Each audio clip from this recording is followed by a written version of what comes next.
everybody, and welcome to the podcast of Doom.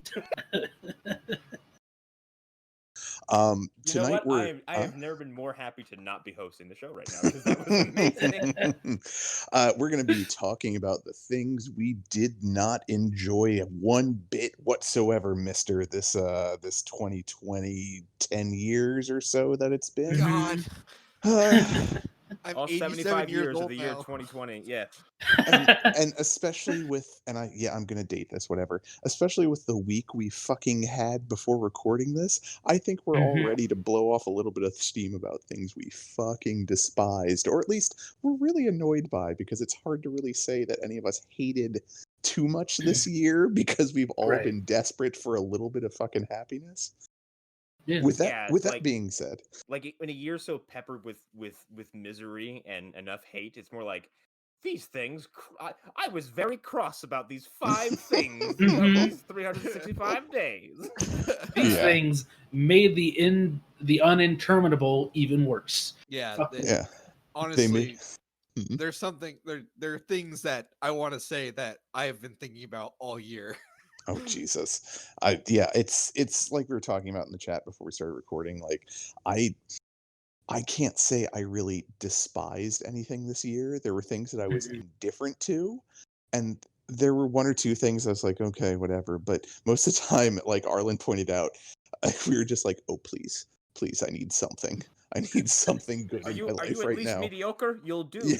Yeah, you'll help me get through all this. But Right. with all that being said, I am ostensibly your host, Erik Fedorchik, this evening. And who else is with me? Because I'm going off the fucking rails this evening. I am Spartacus. Yeah, that's all you're gonna get. Yeah. Okay. This is Christian Wig simp account, Hunter Davenport. I am Connor the Boneless, which is now actually a very appropriate joke considering my movie dumpster gimmick. So. There you go. Yeah. Oh, and god damn it, I missed the chance to introduce myself as he's tiny, he's toony, he's absolutely Totally insane. They push me out and mace me. Right. I will admit that this week there's definitely been some prime goddamn memes that have put a smile on my face. But some of them are in very poor taste, but I don't give a shit anymore. Yeah, no, So, yeah. oh, like that There's lady who got to break into the White House and meet Ronald Reagan in the same day. yeah. steal her look. Yeah. It's a coffin. Yeah. I gotta say, Onion and the hard drive, they were both on point this week. Yeah, Mhm. and I feel bad for satire websites the past 48 hours, because if you haven't put the context together yet, this episode is being recorded the week of that a bunch of the Capitol siege. Yeah. I'm Mhm. sorry, I didn't have a word that was vitriolic enough for me to sum up my feelings about it. So Right. I just kind of Mhm. skipped over that entire sentiment. But yeah, it happened. Today's Saturday. That happened on Wednesday, so we're still processing kind of it. hungover. Yeah. Yeah, Mhm. processing it. Also, the fallout hasn't stopped yet. Yeah. Yeah. So, it's been a Well, weird so- fucking week. Trump got banned from Twitter, so it's not all bad. Yeah. That, and we found out one of the guys who died at the Capitol uprising tased himself in the balls to death. So that's a big win, I think, in everyone's book, Right. regardless of where you stand. So, anyways, with that being said, who wants to go first? I do, because I want to get this one out of the way, because it's it's very sad. Actually, I mean, it happened. Fuck me. It happened. No, it didn't happen this year. It happened last year, the end of the month. Oh. That was the passing of Brody Lee, John Huber, who was currently in All Elite Wrestling, but I had seen him in Dragon Gate. I had seen him in Ring of Honor. I had seen him in the WWE as Luke Harper. He's been all over the fucking world, and it's the only time I've seen a wrestler die, and like literally everyone who may have known him or was associated with him stood up and said, "What a great fucking dude. I have nothing bad to say about him." And it brought like this weird sense of harmony over an extremely hostile and carny industry that is so divided and petty. And like for 2 days, like everyone was in solidarity, and it was really interesting. That being said, like to get there by having one of the most genuine and awesome wrestlers just drop dead of a non-COVID related lung infection was fucking devastating, and I hated every second of really? it. Yes. It wasn't COVID related. No, he was not. Oh, Here's the thing, and he might have been wrestling with it and not knowing he had it, which is a testament to his fucking physicality, first of all. Secondly, like, he kept it a secret, like, I think only people in AEW knew about it. And then he kind of disappeared from TV despite being part of a big story going on. And then, like, yeah, like I think even Hunter can attest to the fact, like, waking up a couple hours in the day and someone's like, Brody Lee died. You're like, what the fuck? Oh no, that particular day was rough because it was I like was so upset. I'm pretty sure I have a picture with him somewhere. I've talked to him 3 times. I saw him beat the ever-living shit out of a sumo wrestler named Aquaman at a Dragon Gate show in Jersey. It went to a no contest. It was kind of mesmerizing to watch this hairy, fucking trucker looking guy just go ham on like this huge athlete. But yeah, it sucked. I hated it. Because this dude was apparently one of the best dads people have ever met. No one had a bad thing to say about him. He leaves behind like a very untarnished legacy. I guess like the positive that anyone can glean out of this is that like AEW probably planted themselves in everyone's memories for wrestling fans because they put on like the best tribute show I've ever seen come a wrestling company, where the whole night was about this guy, and the end of the night they put the spotlight on his kid and made this kid a fucking superstar. Like they signed a 9-year-old.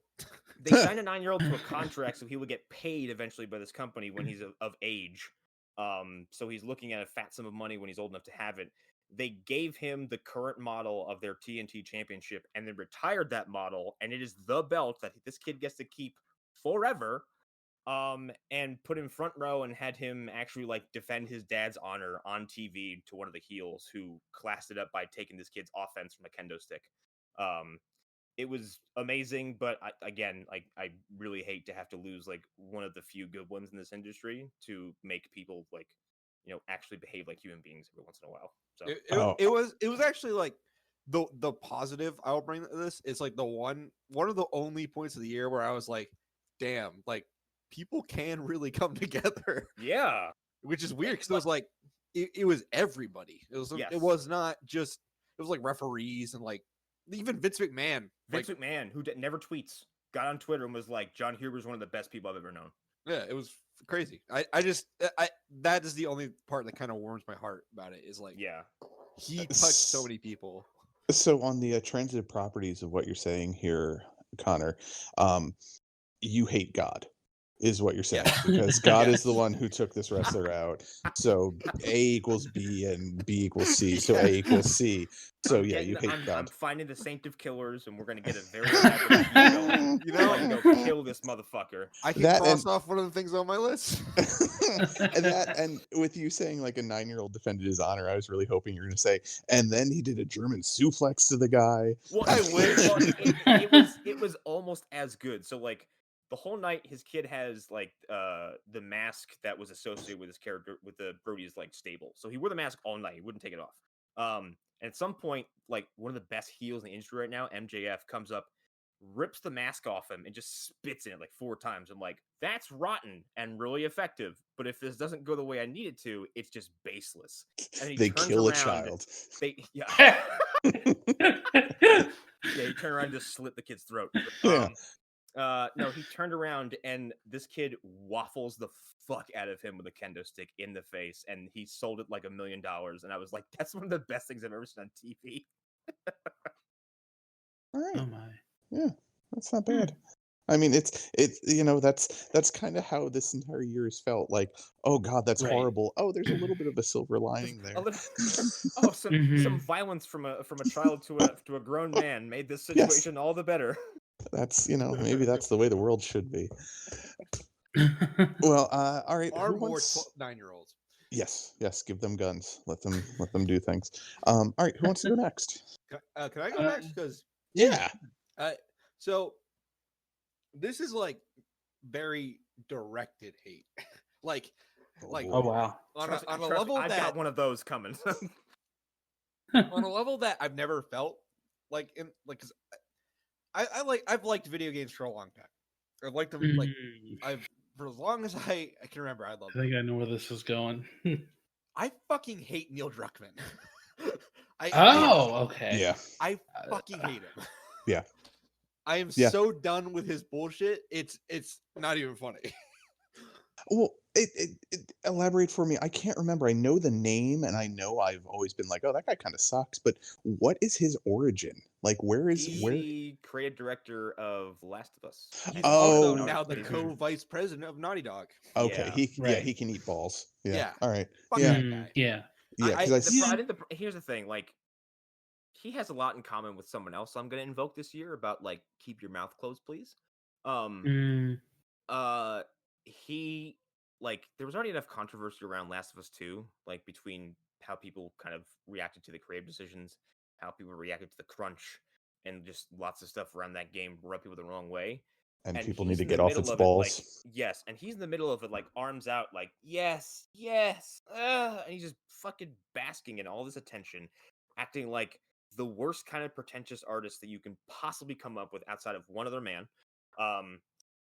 And like Oh. he's doing these like ridiculously sanctimonious and self-absorbed tweets like, oh my god, I can't believe my favorite band's gonna be playing at the video game awards. That is the part that pisses me off the most, is that he takes so much credit for Last of Us 2. I don't like the game. I'll if you like the game, fine. I'm not gonna sit here and say you can't I like think it. that story's a piece of shit. I'm sorry. I tend to agree.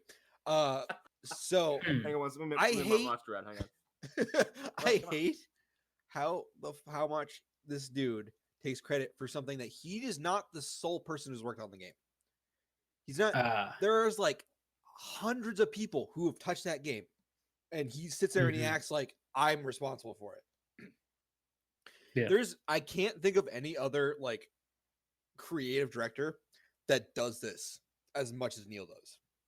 Yeah, like thinking about it, like I've been pretty deep into video games since I was a kid too. Like, I mean, fuck, I started on Intellivision, if that gives you any clue how old I am. You didn't have a Ain't- Specky? No, I did not have a Specky, and I didn't Right. have a ZX Spectrum either. Like, but I thought you were gonna say a ship's rope. You know, when they I would say you had to- Missile Stick in Command, a didn't hoop. you? my hoop and stick. right. But like, yeah, like there are definitely names that are like that are on the same position as this douchebag, but I don't feel like any of them have ever gone out of their way to be as grandiose in their ego as he So has. I can name one, and I think it's a good example. But and like what you're saying, I think has occurred because the pendulum hasn't swung the other way yet to really make this guy eat crow. And in the case of someone like Peter Molyneux, who is the creative director of Fable, and before the first Fable Well, came out, Peter- that guy fed the world line after He line did. after line He did. after line about what that game was capable of, and then it came out, and he was like, "Well, none of that But was true." Here's the thing about Peter Molyneux that Neil Druckmann does not have. He's very self-aware of that. He's talked about Exactly. it. Yeah. And then but afterwards, Fable didn't eat shit, but Fable certainly wasn't received as well No. as it should have been because of how he talked about it. So then he kind of had to like he very publicly took that beating and then came back and did it again, and then came back and did it again, Yeah, and then he was like, "Fine, I will go away and lick my wounds for a long time." And he was in the right for that. And Neil Druckmann has zero like self-awareness at all of what he's doing. Yeah, I feel like Druckmann is a mix of Cliffy B and the guy who was in charge of Silicon Knights, was it? The one who yeah. That Like, I guy. can't remember that guy's name, but I can Stripper remember and cocaine guy. Yes, like thinking back to, once again showing my age, like the One Up Yours podcast. I can remember him being on and losing his goddamn mind because somebody at a preview event who worked for EGM or One Up, whatever you want to call it at the time, was like, "Yeah, I'm not too into this," and he's like, "Previews should not exist. They should only be based on the game when it comes out." And journalists aren't actually journalists. I love that you turned him into J. Jonah Jameson for this bid. But shouldn't exist. Now bring me. You know what's funny, Eric, Mm. is the fucking Duke Nukem Forever guy. Can never remember his name. Randy Oh, yeah. Pitchford. No, Yes. no, the original. Oh, So recently, while this Naughty Dog shit was going on, and they rightfully got called out by Kotaku for getting best direction while operating under insane crunch. He was like, "You don't understand what it's like to be a AAA developer," and he was like going on this fucking long rant on Twitter, and everyone bullied him into like deleting his account. Was the guy who directed Duke Nukem like so before it went to George Broussard? Yeah, George Broussard. Yeah. Oh wow. Yes. So like, first of all, like, what the fuck has he done in the past decade and a half? Nothing. Exactly. Yeah. He hasn't a fucking thing. Like the idea that this dude thinks that like he has the insight of what a AAA studio is like. If you working on Duke Nukem forever, this scale, this quality, like that game he didn't even finish. Like, oh well, he did. George Broussard did suffer a minor stroke in 2014, if that makes you feel any better. Maybe we should have another one. Fuck him. That was God. Maybe it should have been a major stroke. God is the heel of this episode already. All right, taking God off my shit list if he gives George Broussard a stroke. No, that's like that was the thing. Like when that popped up, I remember reading some of his tweets and being like, "Are you fucking kidding me, dude?" Like I've never played Last of Us or Last of Us 2 because I haven't had a PlayStation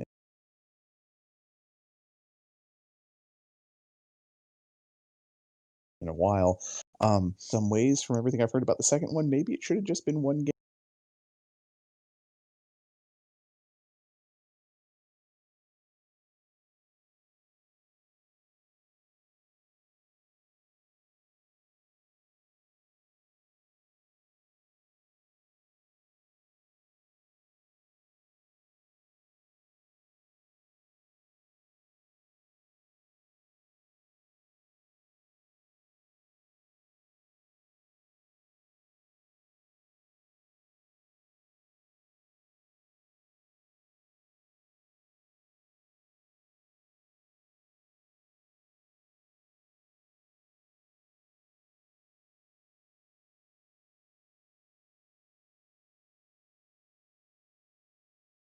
Game.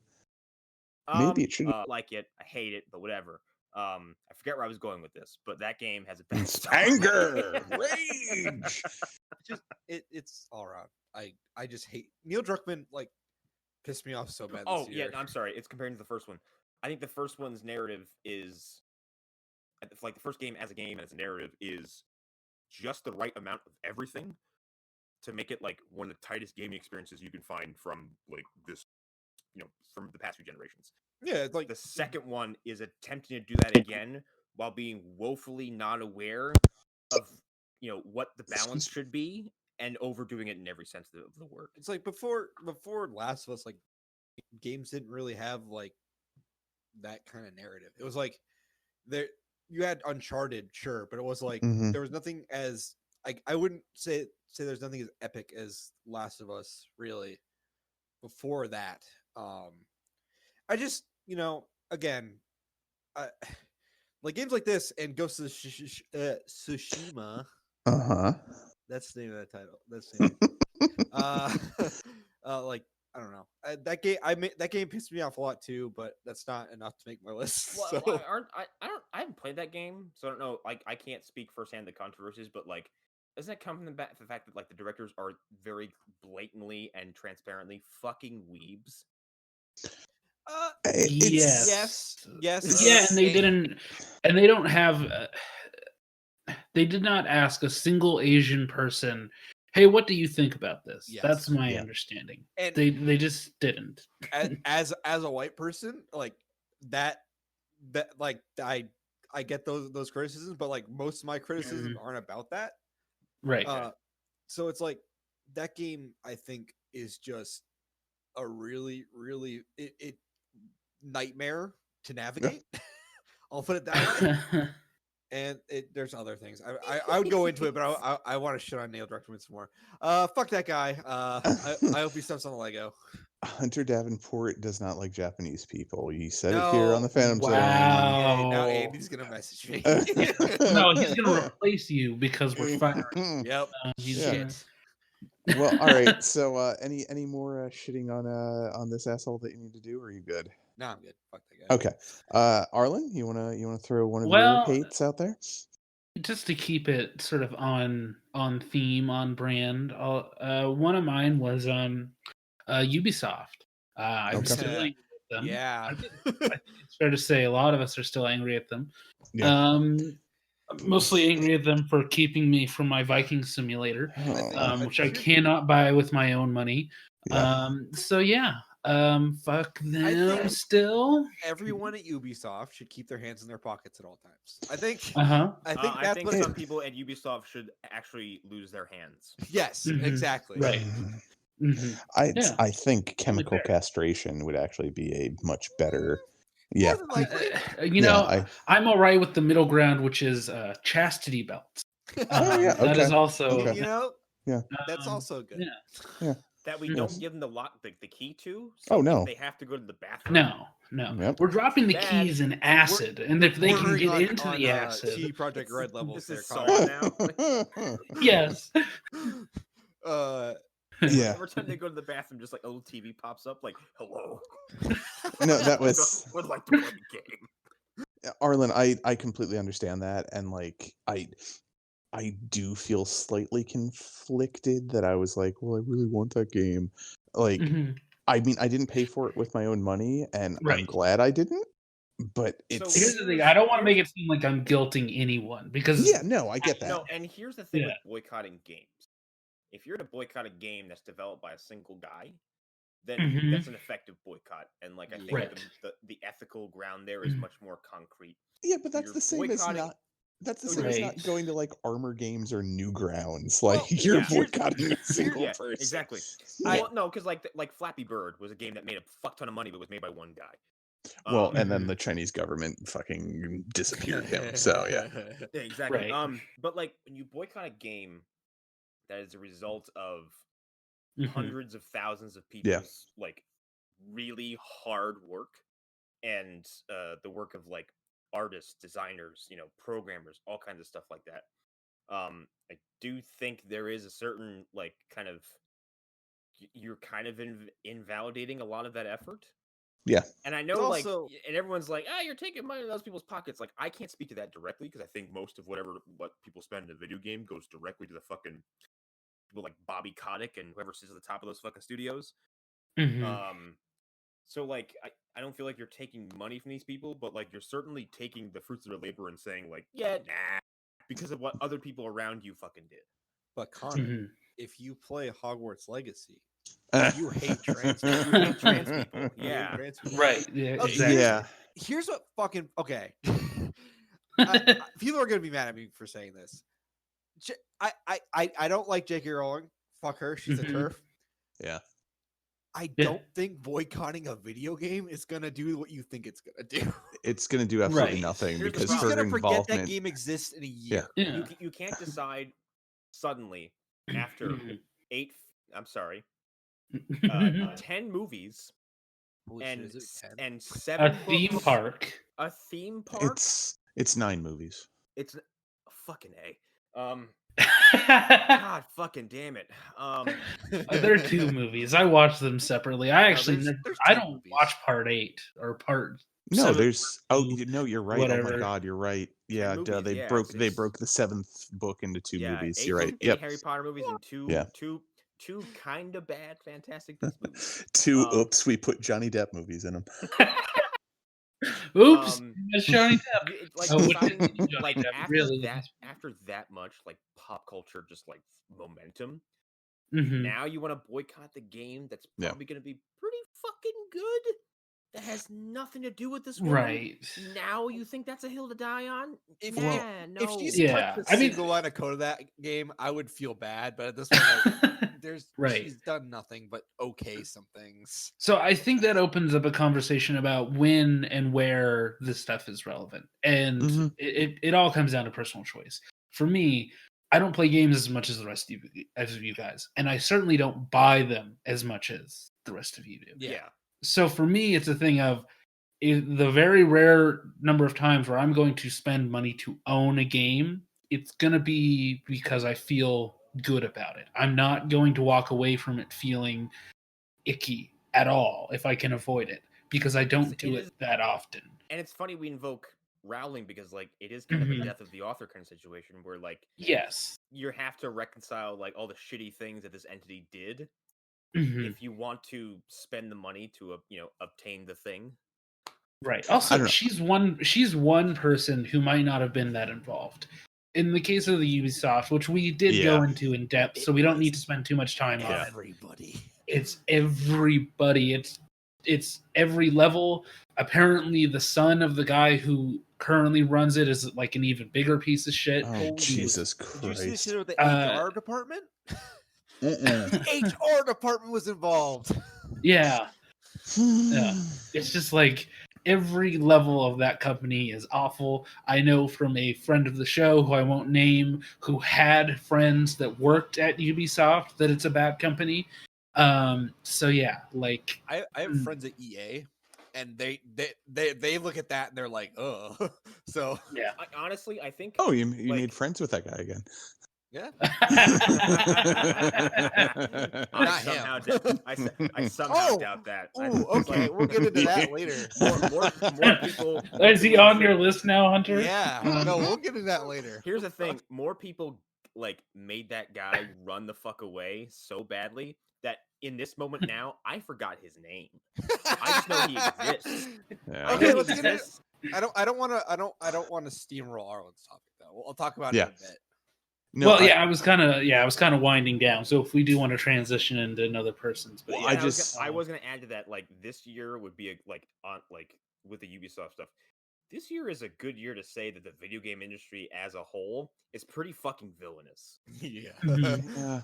I on the J.K. Rowling thing, like I am unabashedly a fan of the Harry Potter books and the movies, but many people who have said it better than me have brought up the fact that like your connection with that stuff at this point is more important than the person who wrote it. Like, I'm not going out and buying new versions of any of the books or movies because I bought my wife the 4K copies of the films used, and all the books I was buying before I knew she was a terrible TERF.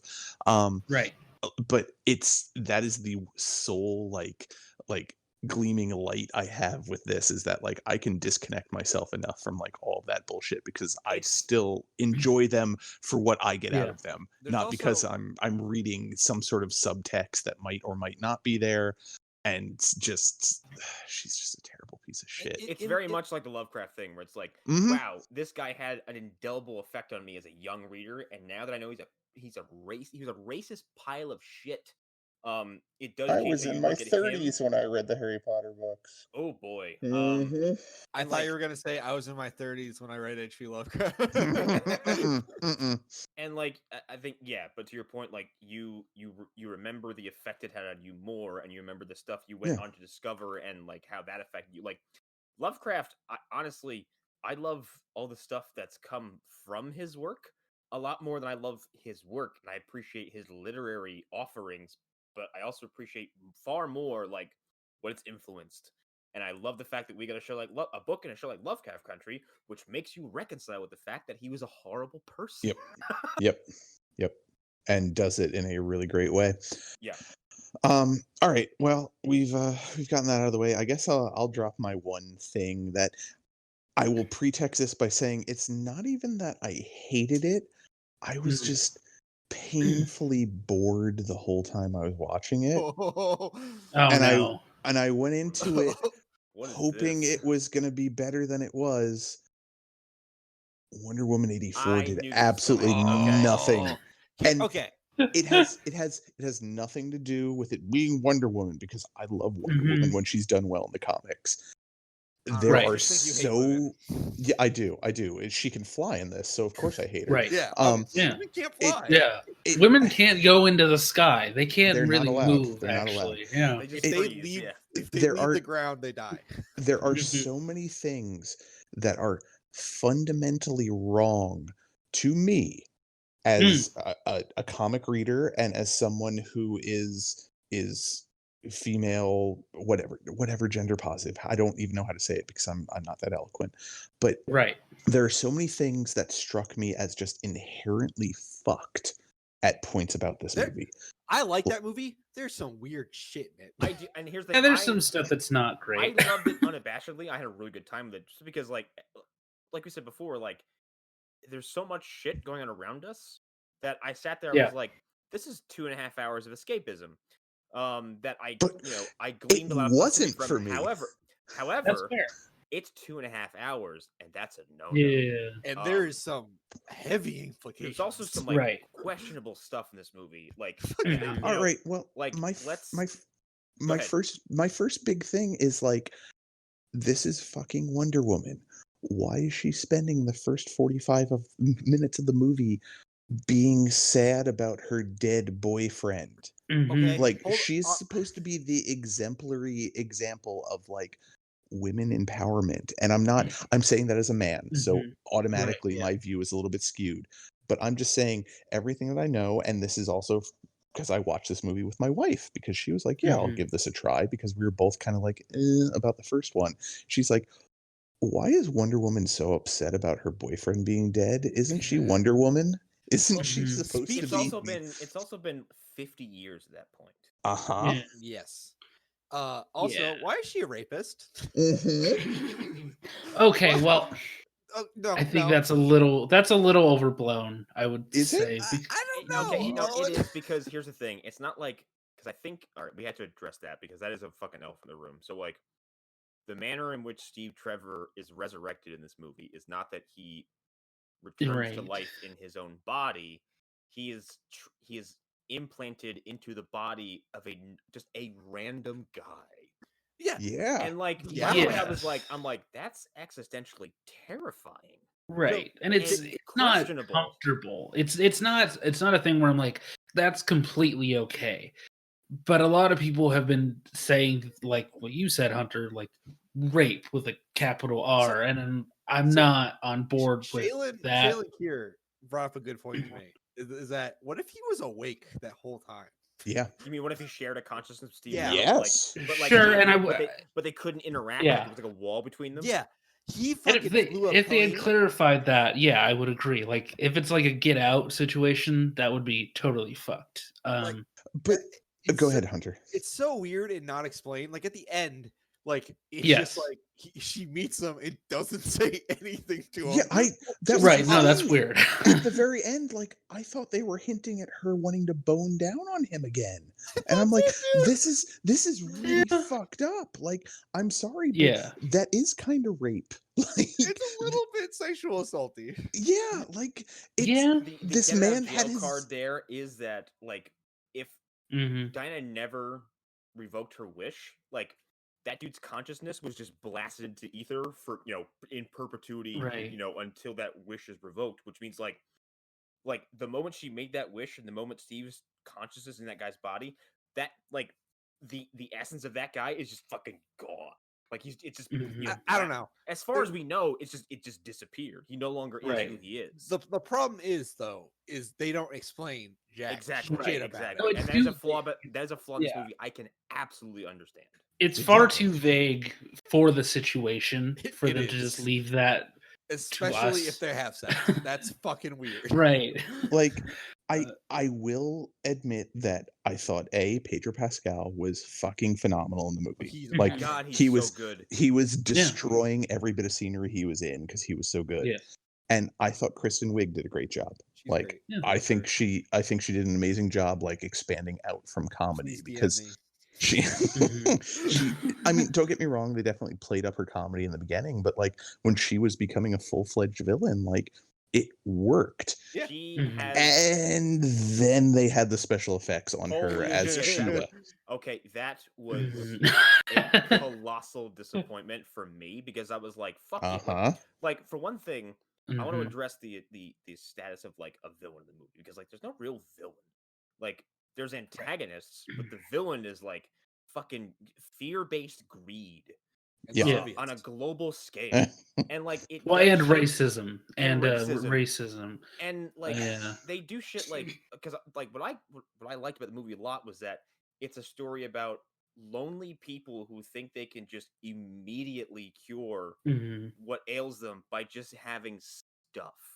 And then, like, when they get stuff, they want more stuff. They get stuff, they want more stuff. And in Mhm. Diana's position, like, as a superhero and as a role model and like an icon, like, it's Mhm. I guess intriguing to watch someone be so self-centered for a little while, because like she's Right. in her eyes, it's like, I'm not gonna get this, so why can't I think about this thing? And then she gets it, and Mhm. she's like, "Fuck no, I'm never giving you up. This is amazing." Hey, And she's almost acting like a bad guy. I think it's just interesting. And then like Yeah. to She do was stuff bad like they first. did in like what is that? I think it was that Middle Eastern country where he makes that outlandish like oh, in Egypt. global. Yeah. Here's like global Egypt, which they Borderline racist. well, like no, Mhm. yeah, no, I think it was, and I think that it's interesting Yeah. because like imagine for me, I thought bigger. I'm like that would upend like the entire section of the fucking world in Well, Right. and I mean, they catastrophic ways. And then like when they as they're going along, it's like, dude, this guy's taking everyone's fucking oil. Like, what is happening to the planet right now? Mhm. Like, well, it just Yeah. it I get some of what they were doing there with like the excess of the Mhm. 80s, and they were very ham-handedly like saying like, weren't the 80s terrible because of all the excess? Aren't we great in the 2020s? No, we're No. not. Mhm. No, we're not. Ah. But it just Mhm. it I expected more out of the sequel. Like I expected them to Right. see all the things that they could have done better with the prior film and hammer down on those, and it felt Mhm. like they didn't learn any lessons. They honestly, I think had it makes the first one a lot better. I guess it felt like they had the exact same issues they had with the end of the first movie, which is like CGI fight, which is not great, and the villain doesn't look good, and Yeah.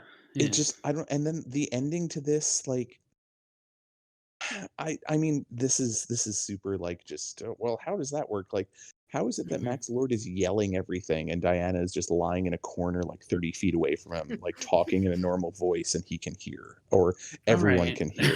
I will say, That's I very will minor. say, in like as much as I did like the movie, I think the like closing minutes of the final act, like the climax, suck because Yeah, they don't have like they lack any Yeah. impact, and like at some point it becomes so vague as to how and what he's doing. I was like, you know what, whatever, let's just ride this until it's over. How does Yeah. how did the Yeah. dead woman revoke her wish? exactly. Okay, Exactly. okay, a lot of the movie feels like they could have used another draft. Yeah. A A lot of it lot feels like that it could have been left on the fucking editing room floor. Sure, sure. But Eric, I do want to say, I get it. I get all of your problems. I get everybody who has problems with this movie. I think something that Connor was reacting to about a week or so ago is something that I have seen in other places, which is people just aggressively getting angry at people for liking the movie. Yeah, and I Um, think that's stupid. and I've seen the opposite also. I've seen people get like super shitty about people disliking the movie. Yeah. I My Yeah. other think thing that I can't stand yeah, is that like, oh well, here comes their DC film. I'm sure it's terrible, and then like to see them right. react as if reacted the exact same way you expect them to react, was like you didn't think about this, you made a blanket statement and then just adhered to it. Well, Right. it's like the almighty Kevin said. He's like, I want nothing more than there to be great. I mean, I'm paraphrasing him, but he wants nothing more than there to be like great DC Mhm. films, so there can Yeah. be competition in the comic book film world. But Yeah. it didn't do anything for me. It just Yeah. I went into this wholeheartedly Mhm. being like, all right, this will be it. This, it's the second in Wonder Woman films. Like the first one had parts I liked, but I wasn't super into it. Let's see if they get it right. Oh no. Like within the first half hour, I was just Mhm. like I I started watching it on Christmas afternoon, Christmas evening. My wife and I made it an hour in, and we're like, we couldn't finish it. Like I finished it up Mhm. today. I finished the last hour and a half today, and even then I was like, all right, let's see. I've given it some time. Maybe I'm better on it. No, no, no, no. Mhm. Oh no, what are they doing here? Oh no, this is no good. Like it Yeah. just it feeds into my bigger issues where it feels like DC is rudderless, and they're rudderless, but they're also then trying to double down on the things that they think are working but aren't. Like Yeah, I I mean, mean, they have. So you're alluding to the multiverse branding. No, I'm just talking about DC films in general. Okay, because I think like the yeah, multiverse thing is they think that like whereas the MCU is an established like brand and it's an established like continuity, Warner Bros. Is acting very much like this multiverse is a concrete idea that's been laid out and established over time, and it hasn't been. I And they're think leaning parts into of it them, like yeah, parts of it, yeah. they're leaning into it like, well, yeah, that's why this happened. It's like, well, no, you haven't set that up yet. You just tell people about it. You're like, it's kind of like Rowling going, well, Dumbledore's gay. Yeah, I think that here's the thing. Shit on the floor. No, let Arlen go ahead. I'm trying to get my words out in a concise manner because this might come out weird. I think the problem women are with this terrible. What the fuck? yes. Wow. Oh my. No, I think this movie's problems are completely unrelated to any other DC movie's problem. Just completely. I think it has more to do with the fact that somehow Patty Jenkins is already in her George Lucas phase, which I hope is wrong. I hope it's not that. No. It does feel like it feels like Gal Gadot and Patty were just immune to notes in this movie, the way that Christopher Nolan has been immune to notes for a couple of years now, and it's the double-edged sword of Warner Brothers. It's the thing that I at times love about WB and hate about them, is that when they trust a director, they just give up. They just don't care. They're just like, whatever the fuck you want to do, we'll just give you the money. And there are times where I very much enjoy that. I enjoy hearing stories about Stanley Kubrick being able to take months off of a movie because he wasn't feeling it. He just wasn't into it. I love that. I think that's great, and I love the Warner let it work. Can I just take a couple weeks off? I'm just not Right. vibing. I'm just not into it. And there are times where I think that has allowed certain directors who are very talented at a very high level to produce some great films. It also comes back at you very hard when you produce movies that are 300 million 3 hours long that nobody wants to watch. So I think that this is a problem of nobody wanted to give Gal or Patty notes. And let's be clear, the problems with this movie come from both of them. I don't think that if this was just Patty, that the movie would be the same. I do think more and more that the whole, well, Gal's politics comes into this. I think that's more legitimate the longer that I think about it. Yeah. Here's the thing about that is none of us know her personally. So like True. I'm trying to phrase this in a way that and I think people make a lot of assumptions about her that are because people make assumptions about her that are outright gross because of where she's from and what she's done. And to be and this is why it's gross. There are many other actresses who are of Israeli descent who were in the IDF who do not get the same. Natalie Portman does not get the same comments about it as Gal Gadot does, even though she was 100% in the IDF. The thing about that is none of us live in Israel. Like that, like we're not from there. We're all a bunch of white people in America tweeting about fucking and whatever. You know what? I'm glad you said that because I'm glad we dated this because to back that up, like there are probably countries looking at us right now going, you too. Exactly. Yeah. And IDF service is mandatory. So I don't know where this whole idea is that she did. Maybe she didn't do it willingly. I don't know. I don't know her. I'm not trying to judge her. It is a little weird that sometimes that slips through, but whatever. Like, yeah, and it's similar but different from like the actress who was in Mulan. But well, that is just her being shitty.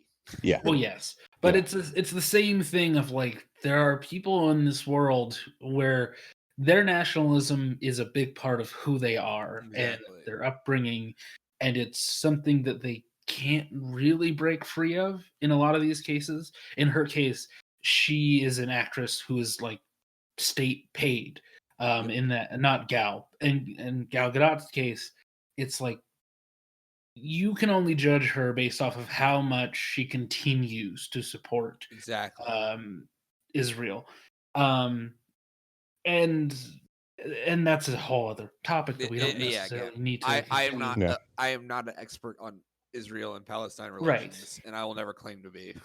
Yeah. Yeah. And that's the thing. Like I haven't really even touched on any of the things that you're bringing up because I've never bothered reading anything about any of that. I knew about her Israeli background, and I know because I'm a somewhat educated old man that everyone in Israel serves on the defense force at some point. So that I don't understand how that would be an issue with anyone. I don't know anything else that you're talking about, and I don't ever want to. But I outside of any of those particular issues, I just I don't think she's that good an actress either. I don't think she ever has been. I think everybody, I think she is an attraction because, like, she looks the part. She looks the part, and like in Batman vs Superman, I think most people agree she's the best part because the moment she shows up, without saying a fucking word, she is the center of attention in that entire climax. Because you're like, something about her is reeking cool, and I can't put my fucking finger on it. Yeah, she's a great physical performer, I would say, first and foremost. Absolutely. She's not the best actress, but I don't know, like, for me, I put her in the same category as like early Arnold Schwarzenegger. Sure, yeah. Her physical performance and her charisma is there. Her ability to deliver a line and not have it be flat is under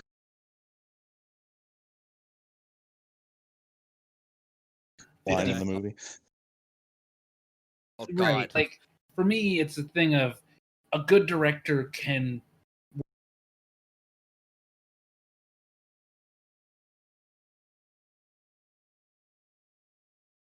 work around that, and then this is why that movie is widely regarded as pretty good. Is Hattie has a better does a better job of that. She does a better job of playing around that. I do think that lacks and feels just like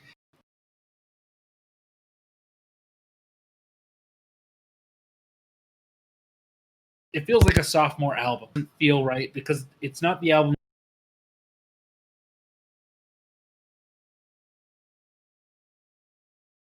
that they've been working on years and how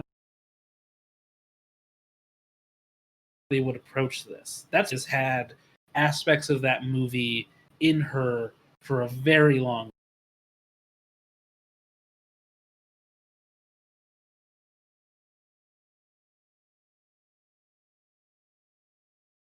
time.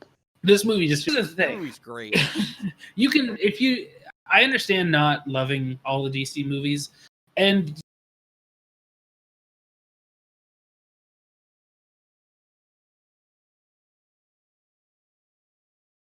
you have been kind of when you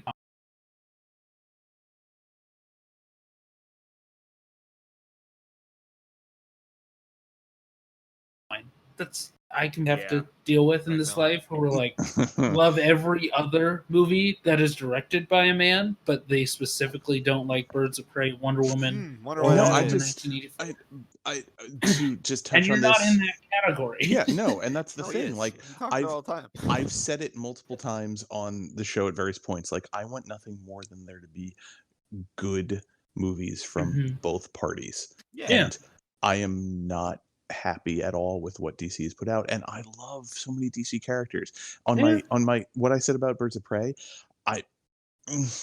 it was a lot of noise and color, and that's all it was to me. And that's fine. And I would say that they've done more good movies now than bad movies, but that's me. That's what I would say. Shazam was good. I love Shazam. Shazam was good. Aquaman's the greatest movie ever made. So I wrote shut that your fucking face. I'll fucking kill you. On that. I will fucking murder you. I will choke you to death in your home. Agree to disagree. I think Aquaman is less polarizing than Wonder Woman, and I can see people being like, I don't care for this. But I also think I wonder Aquaman why is it's polarizing. a really sincere effort at being let's try something fun. And that's the thing I wanted to try and make clear is that I didn't like Wonder Woman because of certain ways they portrayed Diana. I didn't dislike Wonder Woman because it was a woman and it was a female director and I didn't see that's the goddamn halter tops when they're in Themyscira. Like once again, the Themyscira parts I fucking love. I want to see an entire movie of Themyscira before they go into like Wonder Woman in the real world. But no, Right. nope. We Yeah, gotta. can I have 2 hours of whatever the fuck wacky ass Olympic Games they were having at the beginning? Yes. Sure. Well, here's again, Eric. I haven't like disagreed with any of your points about Wonder Woman. Like, I'm like, Yeah. okay, I understand all of that. I get that. Yeah. But again, to go back to the shitty DC fanboy, those people, it's so obvious why they don't like it. Oh, yeah. It's so Yeah. apparent and clear. And like, I would rather take somebody who has real issues with a movie and knows what their issues with it are than somebody who's just like defiantly a shithead about. Yeah. It's a level. It's like when your assessment of something is incorruptible and innocent, where there's no ulterior motives that can be detected. Yeah. Like, Yeah. I mean, Well, not to need to bring start up a taking topic. notes. Yeah, All right. not to bring up a topic that I myself am fucking tired of.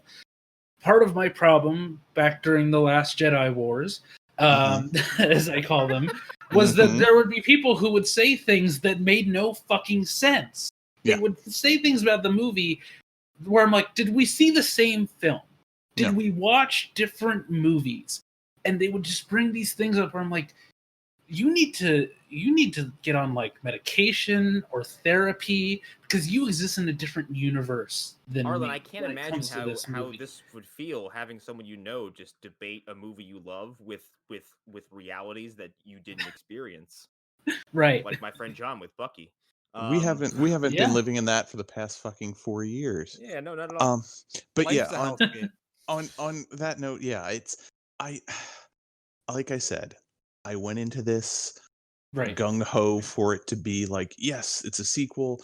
It normally the second movie is going to be the one where they iron out a lot of the kinks, and maybe it might not be the best, but it'll still be like better than the first. And I just felt nothing, and that's the thing. I think that like I didn't hate it, but I felt numb pretty much the whole movie. I mean, that's a little bit of an exaggeration, but I didn't feel really anything about anything. I was just like, oh yeah, something's happening. Okay, let's see where this goes. Yeah, okay, cool. Neat. Okay, that looked neat. Okay, wow, Gal looks really bored in this scene. Yeah. I want to point out something that I caught. I was laughing my balls off at it because HD is the enemy of blockbuster movies. Okay, so when she saves those kids from getting run over, and she lands and rolls with them, one of them is very blatantly like of the quality of a Christmas decoration. Oh yeah, it was rigid rubber dummy that arms that don't move, and you can see the material creasing. I didn't say it's like anything the to my wife in at the that time. Clint Eastwood movie. I didn't say anything to my wife at the time because she wouldn't recognize the reference, but it was like when Mary Jane was swinging with Spider-Man in the first scene with Spider-Man. It looked exactly like that. Like, like there's a human being with natural movement who's reacting to hit fucking and like showing pain and emotion, and there's this child who is frozen in this hugged position, and their limbs don't move, and their body doesn't react to anything. Yep. Just use a CGI kid next time. Yeah, that was my one thing, but us talking about this made me realize there's like one or two other things that I might be able to bring up. But anyways, I guess Connor, that would put you next for your hatred. So go what? No, Arlen. Well, I was gonna say, real quick, I think me and Connor might have the same thing on one of ours, so I'm gonna say it, and if it is the same thing, we can save it if it's not, and if it is, we can go to that, Connor. Okay. That's all right with you? Absolutely. So my next one was Christopher Nolan / WB / AT&T.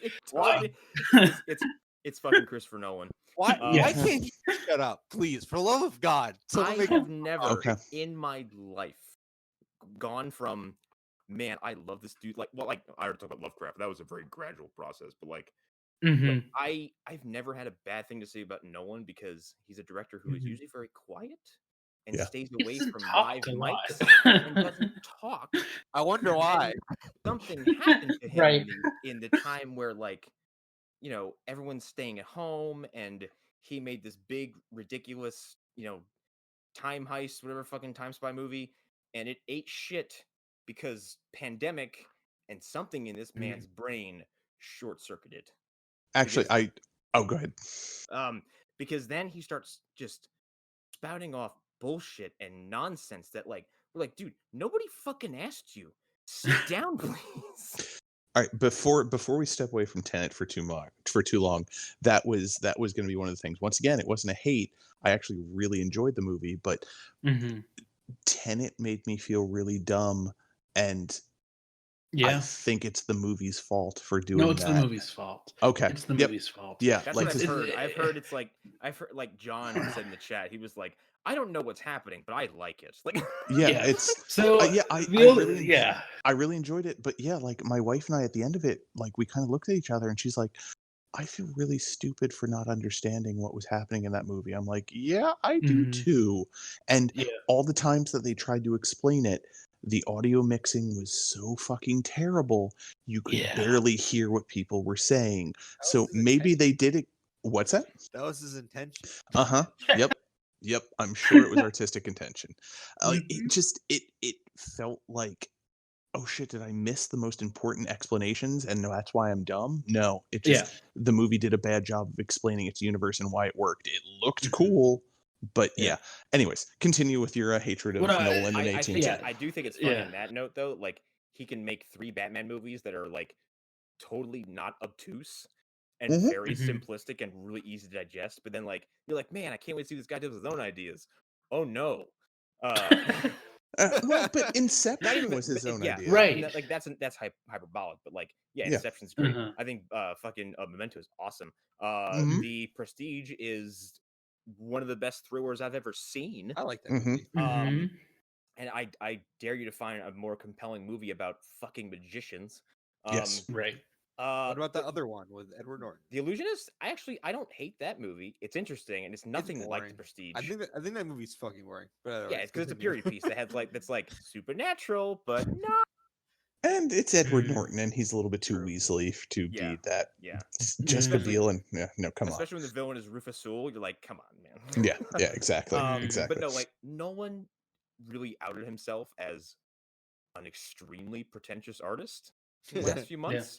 By one, like after HBO announced that they were going to have everything come out on the wasn't his comment about them being the worst streaming service like immediately after that announcement? Yep. Yeah, well, that was actually going to be the other thing I was going to bring up was like people fucking crying about HBO like taking the initiative to be like, listen, this isn't going to work in theaters right now. Let's just do this, and we'll reconvene later. That was going to be my other bitch. Vision. Yeah, we can survive to eat whatever costs we're going to have for the next year or so. Right. And we'll make it like. Here's the thing: they're going to make it back in dividends once this this is all over. Whenever that is. Yeah. Like 6 years from now. Once people can go to the theater, they're gonna fucking go to the theater because they're not gonna care where they're going. They want to get out of the house. Hell yeah! I'll see any movie I see on HBO Max again. Probably. Yeah, probably. Yeah, I'll go see Dune in the theaters once I can. But for right now, I'm fucking happy to be able to sit at home and watch it because I don't want to have to go to a theater and hope that somebody did a good job cleaning it up. And let me I've worked at 3 movie theaters. I don't have any faith in them. Well, I also have the background insurance of working at a hospital, so I've gotten the first of my 2 vaccine shots. Well, like the thing is like, not to veer off on a tangent here, but like the thing about us, no, we've never done that. I think part of the reason why I like Wonder Woman is because I could watch it at home and not have to leave my house. Right. I think the idea of not having to spend extra money on it is an incentive to be like, what the hell? Yeah. But like again, fucking these assholes.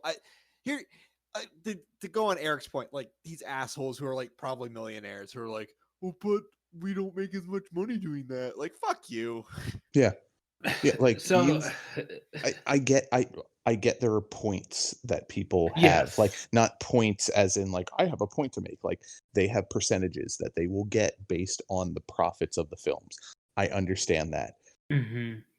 But I was fucking unemployed during a pandemic. Like fuck all that. No, I understand that if these contracts were drafted like 2 years ago before anyone knew how bad this would get, then yeah, like that might be a reason to get a little frustrated afterwards because you're like, wow, who Mhm. could have foreseen this, totally unexpected outcome of the universe? Yeah, and Um, the onus falls on AT&T / Warner Brothers to make Mhm. good with these directors. yeah, But there's also a certain point that they have to be like, yeah, we can't guarantee this was going to be a blockbuster, so we're going to give you Sure. this much. And God, I can't believe I'm defending a fucking multi-billion-dollar corporation, but Right.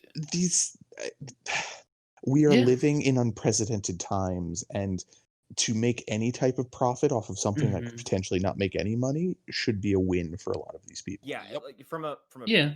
purely from a pro consumer perspective, for a few moves this year, Warner Bros. And AT&T look pretty damn good. Hmm. As far as just like Yes. understand the Yeah. situation, because I think they understand, like, look, Mhm. without the audience we don't exist, like we Yeah, can't live off we can't live off ads and yeah, sponsorships.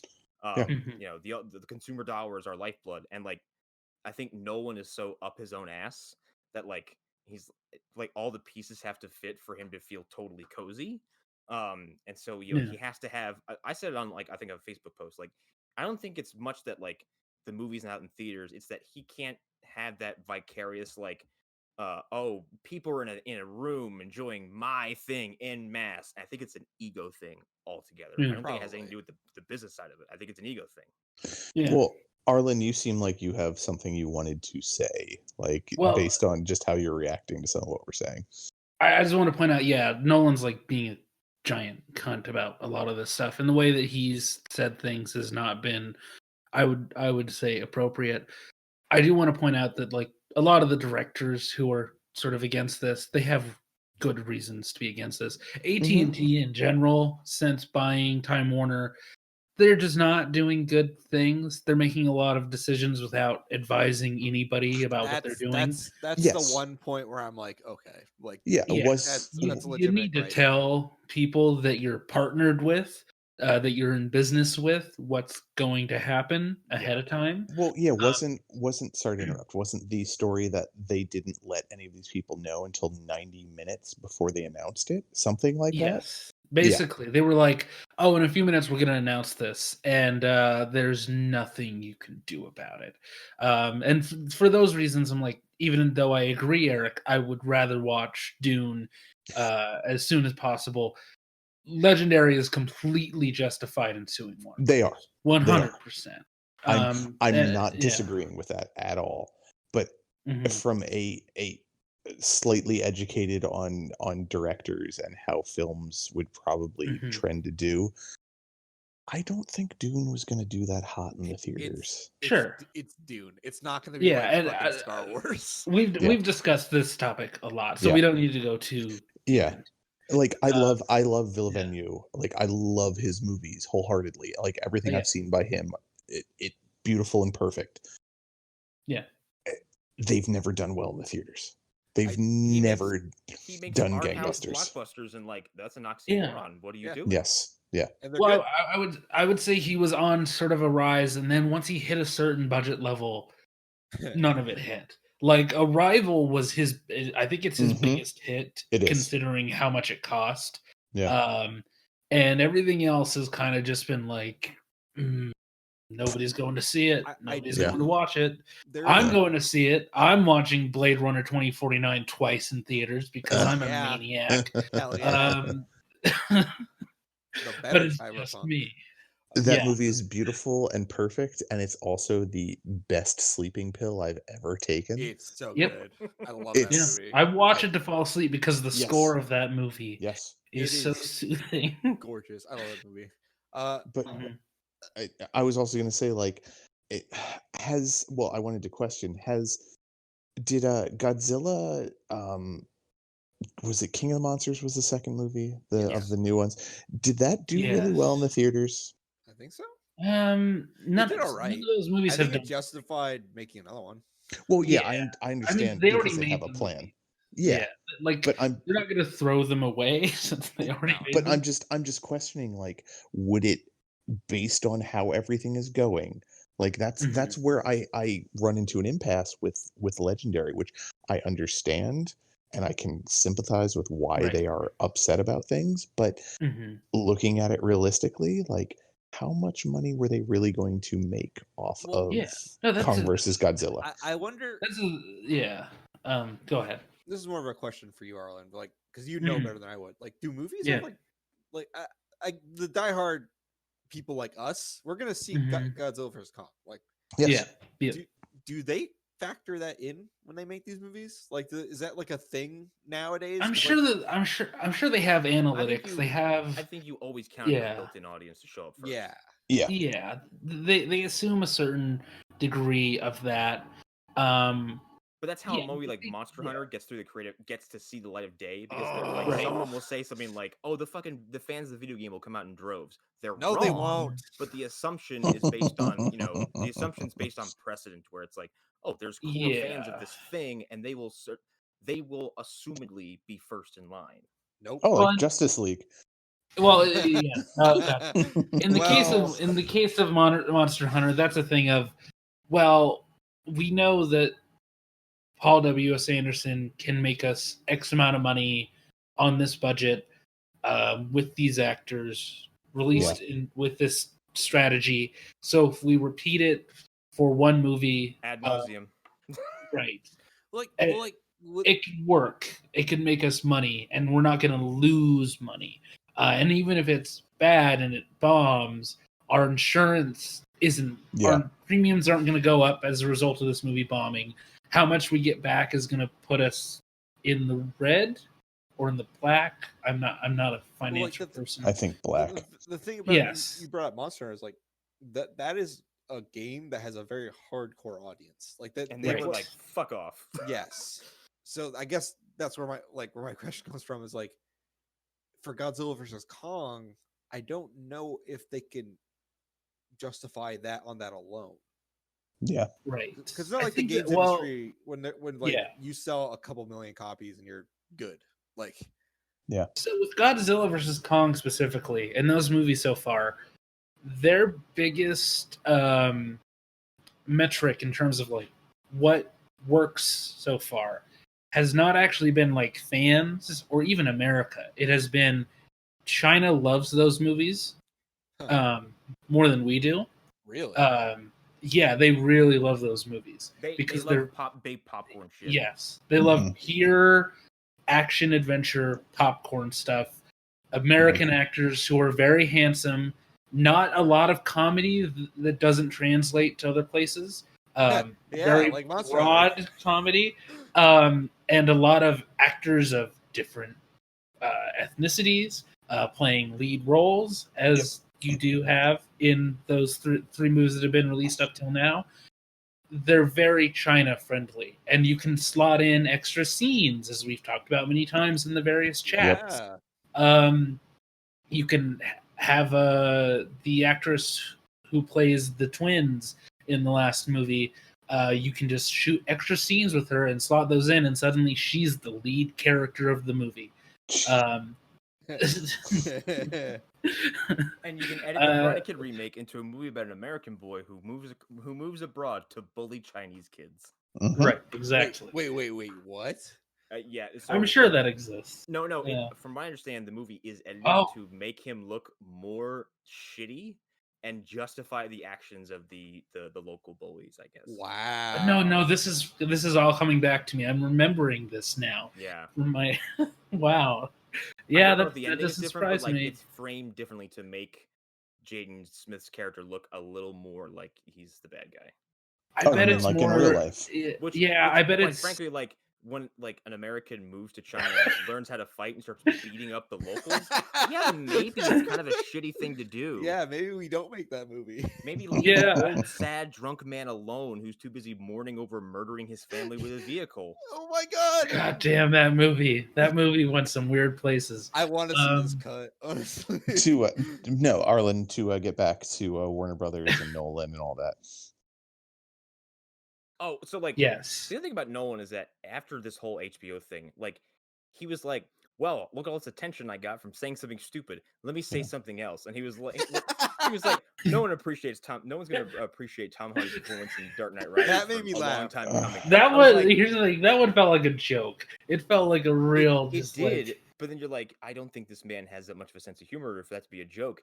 And it's like you want to get up on a ladder and just like put your hand over your eyes and goes, I'm looking for who the fuck asked you. Like, Well, what prompted this?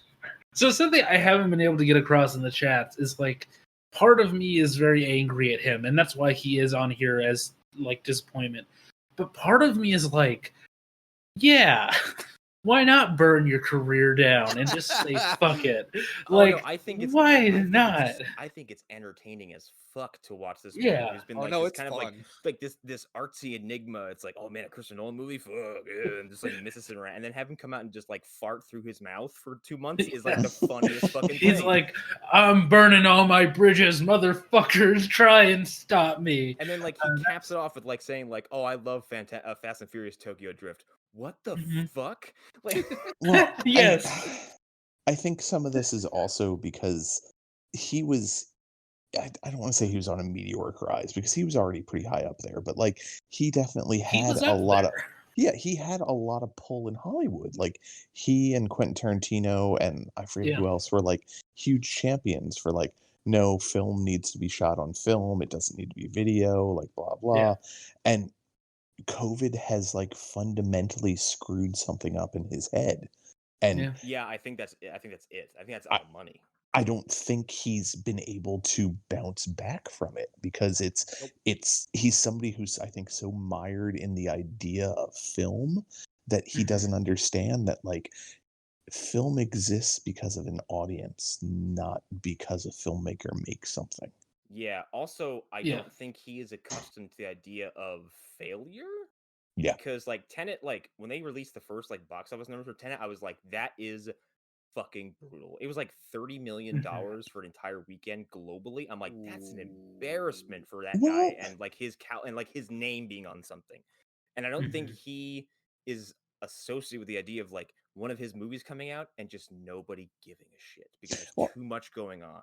Yeah, I don't think it's nobody gave a shit. It's that nobody felt safe going to a theater. Yeah, exactly. But there's also I don't know if you can but because extrapolate no that. one's going to see it, there's no discussion, there's no hype, there's no media, there's nothing. It came out and people were like, "That's a thing." And I don't think he could disconnect that from his ego, which seems to be pretty sizable. I mean, I think there's a reason he goes back to making an action movie after doing a couple movies where it felt like he was trying to be a pretty serious director. It felt like he was trying to earn the seriousness that I think is given to him wrongly a lot of the times. I think he's a very dry director. A lot of his movies are goofy as fuck. You just don't notice it because of how dry they're played. But Interstellar and they're played because like the Dark Knight movies have some unintentionally comedic shit. If you were to suck all the tension out of it, you're like, this is a very goofy man with a very goofy voice talking to that man who's also a goofy man and with a very goofy voice. Like right. Yes, exactly. And that man, if he didn't have the most realistic burn effects over his face right now, this scene would be laughable.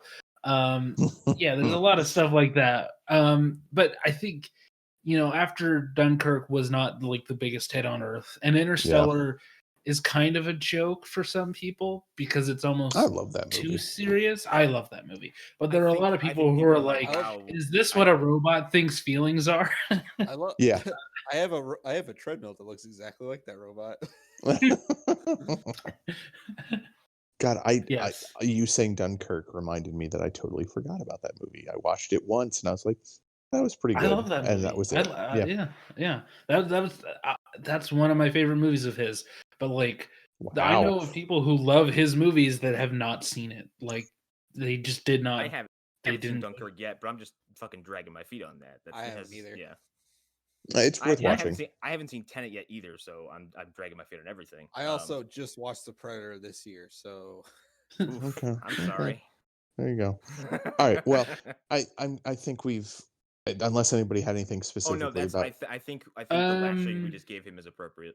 Well, I wasn't sure if anybody had anything they wanted to add about AT&T/Warner Brothers, or are we good? I don't want to go into any specifics. We're just like they're not great. They've been firing a lot of people. They fired most of Adult Swim Digital and amongst other things this year, and it's a lot of cost cutting of like pennies and dimes, it seems. Cyberpunk is This is becoming all real. getting painfully relevant to my big thing. So if you're thirsty for corporate hatred, I've Well, got one for you. hold But that'll on. be later. Yeah, I think Hunter should go since you Yeah. guys kind of had the same thing. Yeah. Hunter. Okay. All right. Yeah. All right. Fuck Tyler Westhouse. I'm I'm just gonna go into it. That's his name. Yeah. I'm just gonna go into it because, like, fuck this guy. Everybody prepare for a story. Get strapped in because I don't think we have time for the whole story. I don't have time for the whole story. I'm not gonna tell the whole story on a podcast. I'm just gonna. Oh, that's fine. I'm just gonna tell what I've been feeling the past couple months.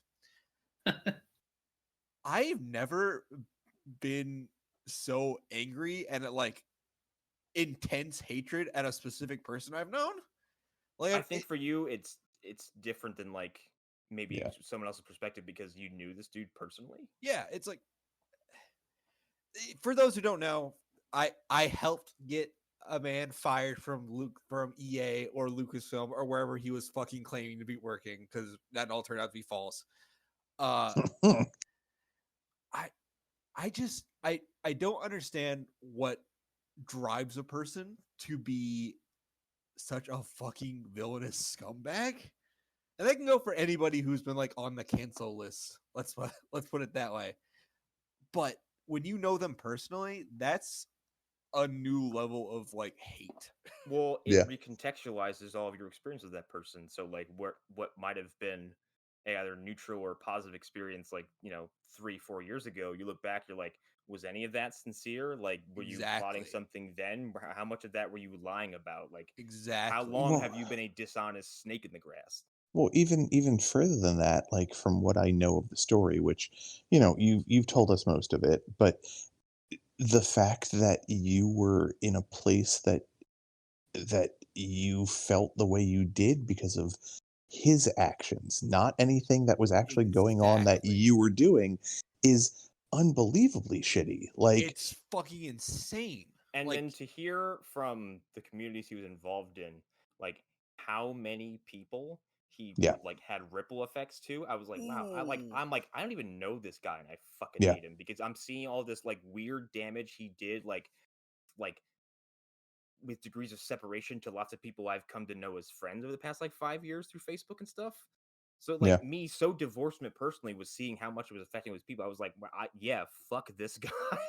Yeah. and like the story with the carry ball. I don't know if you knew about this. Was he was helping organize like a charity event for, I guess, for like Carrie Fisher's family. I'm not Yeah. entirely like 100% clear on that details on what the event was, but he fucked it up and he needed a scapegoat. So he blamed like a bunch of people who did not do anything. He was in charge of it and he fucked it up. And like the man is like such a fucking manipulous sociopath that I worry what he's doing now.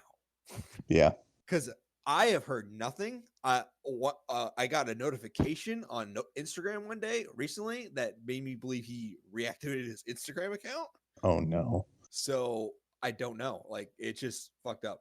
It's just a thing of like, I think this year specifically has taught me is like when people are what's the word, manipulative towards Mhm. other people, there's a good chance that they're not just doing it to you. Like, Oh yeah. that they color all their actions with this one specific aspect of their personality. And I think that's shitty. I really think like this dude fucked up everybody's lives in a way that I can't even begin to describe on a podcast. Like, Well, yeah, it everything that I saw from the community, which a lot of that was people who were in the comedy button, it seems like he did I mean, not to compliment the guy, but he did a masterful job of playing everybody against each other just so Yep. he could stay out of the crosshairs. Like, And- oh shit, this person is catching on. Well, I better play this person against them so I can move out of the way and they'll be none the wiser to the bullshit I'm up to. He was little fingering everybody. he was, which is insane. Like, I like if you don't know the guy, he's a huge Game of Thrones, Star Wars fan. It's like the weird part is he took aspects of things he liked, and that was part of his personality. Like you could see how he sort of was that political like guy who just played the game really well. Like everybody's a commodity and they become like less people. They're just Yeah. like pawns. it's crazy. He commodified all of us. He weaponized people. It's crazy. Yeah. I mean, just the stuff that Andy wrote about him, I was kind of appalled that someone would be like that with anybody. And I mean, I don't know Andy that well, but what I do know of him, I'm like, yeah, Andy's a pretty decent guy. And Yeah. Andy I is the just biggest Nah, he's an fucking asshole. sweetheart. No, no. But Andy's like the biggest sweetheart I've ever met. And like for someone to do what he did to Andy is insane. Like and I just want to put this out there for people listening. If this feels oddly personal, it is. That's why we're kind of gleaming over lots of stuff. But I am leaving out episodes to exercise some build up. I am leaving out the big get the glaring poison out. issue with him, the one that got all of us like fuck this guy, because it's not my story to tell. But just for this man to just come into all of our lives and just do that to us makes me very angry. I am very, very angry at this man, and it hasn't subsided. Like it's not something that's not going to go away in like a year's time. I don't think. No. I think this is going to be something I'm going to hold on to for a little bit. It shouldn't. It was something that fundamentally changed who you were. Yeah. And I don't think there's anything wrong with holding on to that anger. I mean, as long as you're able, obviously push yourself through it, which you have. But I'm not fucking taking it out on anybody. I'm just like, no. I mean, yeah. I mean, I was out of the room for a second, but I was still following.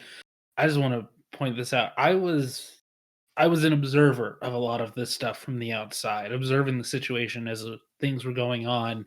And this dude was fracturing friend groups, like just causing huge rifts in people who just before then were like extremely close with each other, extremely supportive of each other's, online camaraderie to a degree that I still don't think has been recaptured anywhere that I've been.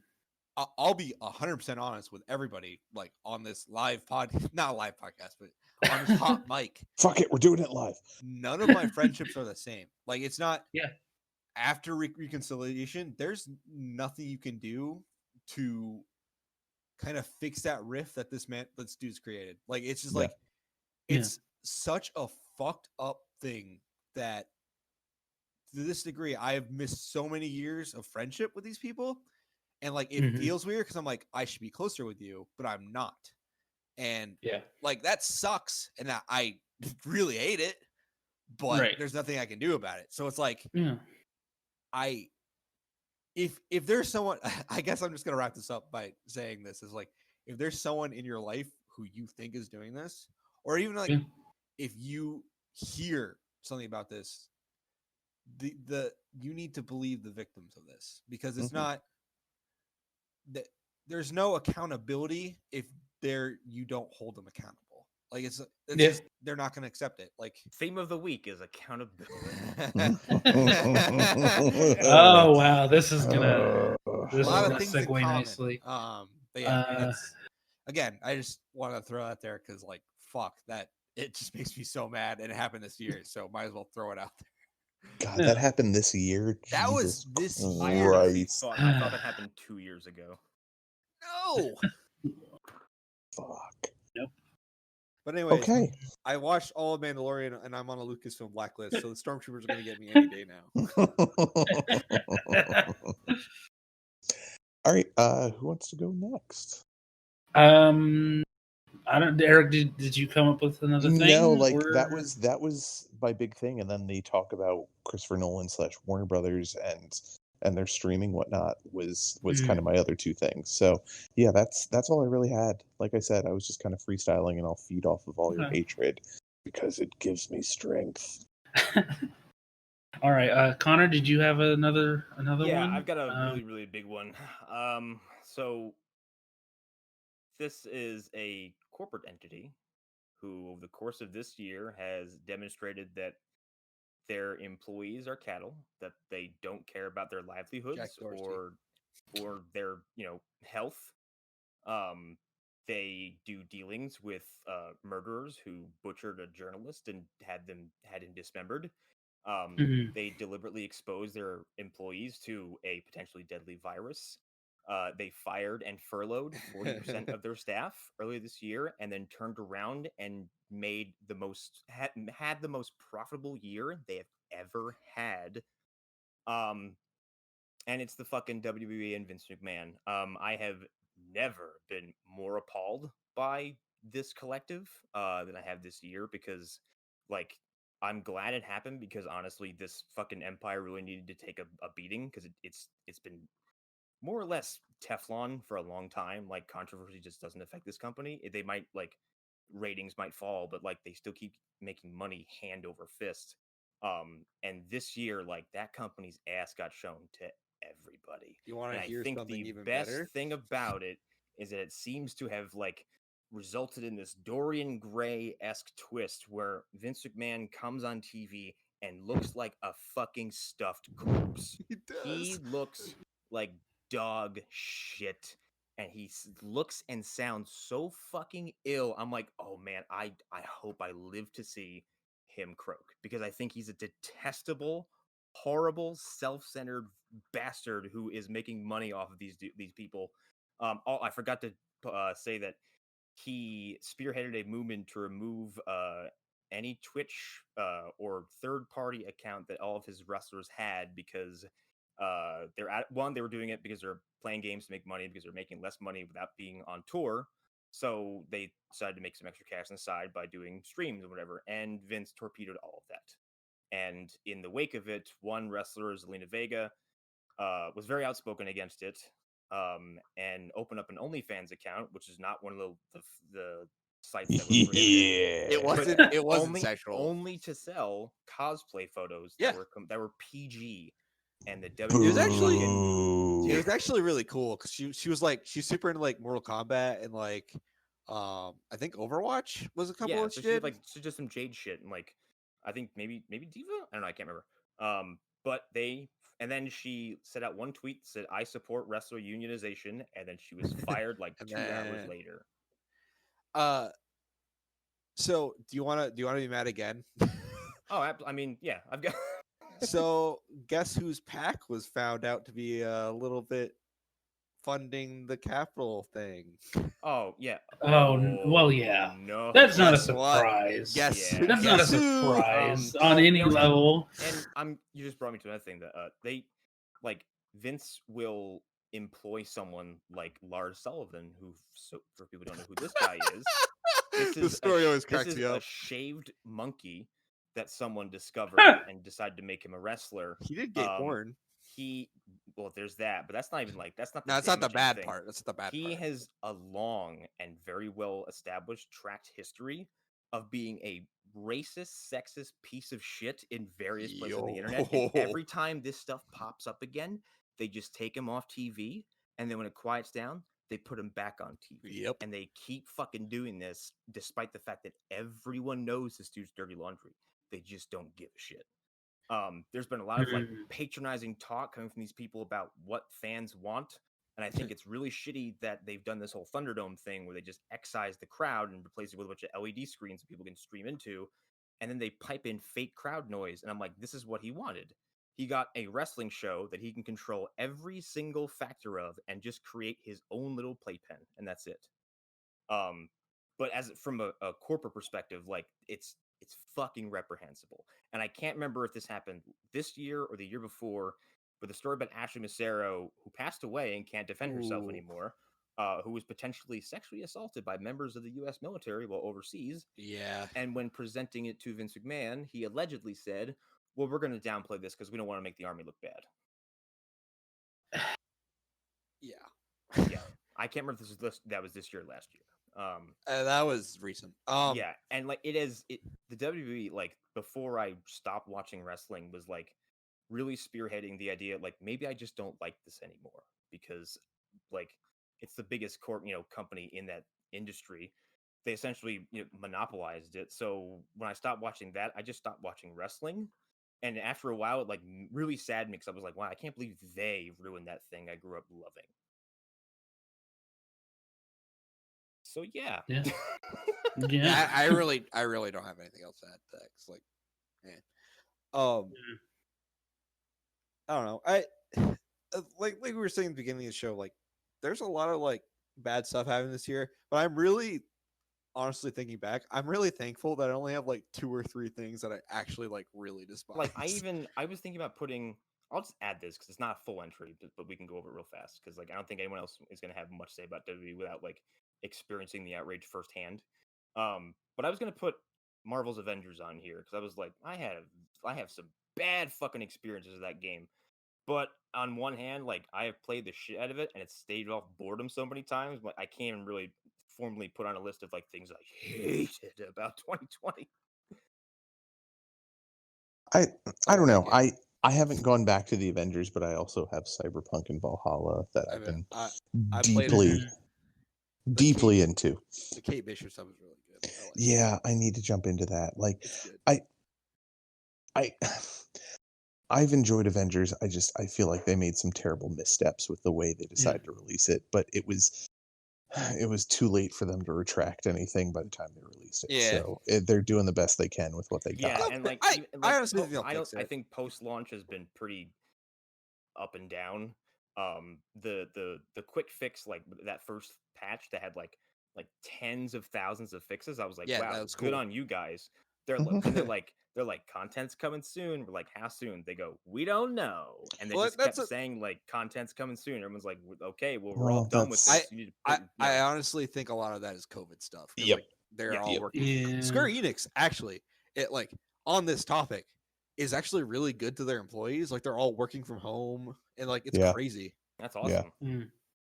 Yeah, they've been really good to their people. I think the state that game came out in, and is in some places of that game, the state it continues to be in, is really, really embarrassing considering you're riding off the brand name of like the biggest fucking movie studio in the world right now. It's sort of the biggest pop culture thing on earth. It is very much like when BVS came out and we're like, okay, you can't, like, you're not allowed to fuck this up because you are doing Batman and Superman 3 at the same time. And then Warner Brothers shit on the floor. And against all odds, they fucked it up royally. It's like, dude, you can't do this again. You can't have the first time again.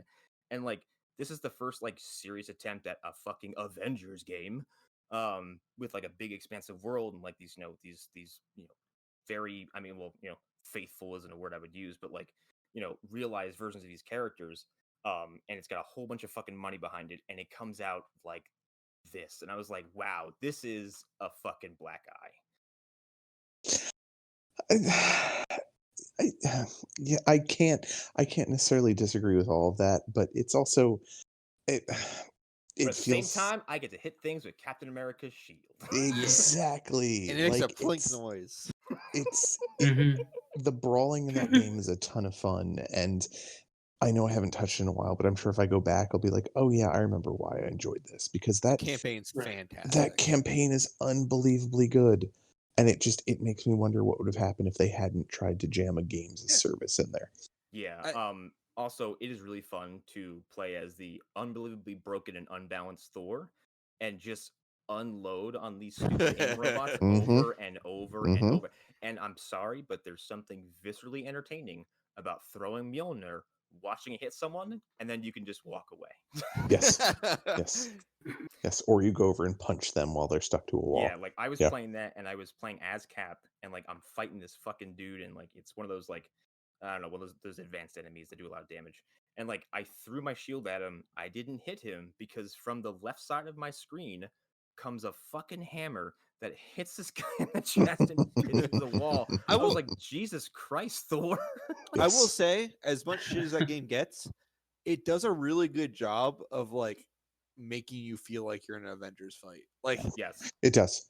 You see like Iron Man flying overhead. I'm like, this is so fucking cool. And during the Kate Bishop stuff, like when you fight the gigantic Dreadbot, you play as Kate Bishop for a little bit, and as a temporary NPC assistant, you get Hawkeye. Spoilers.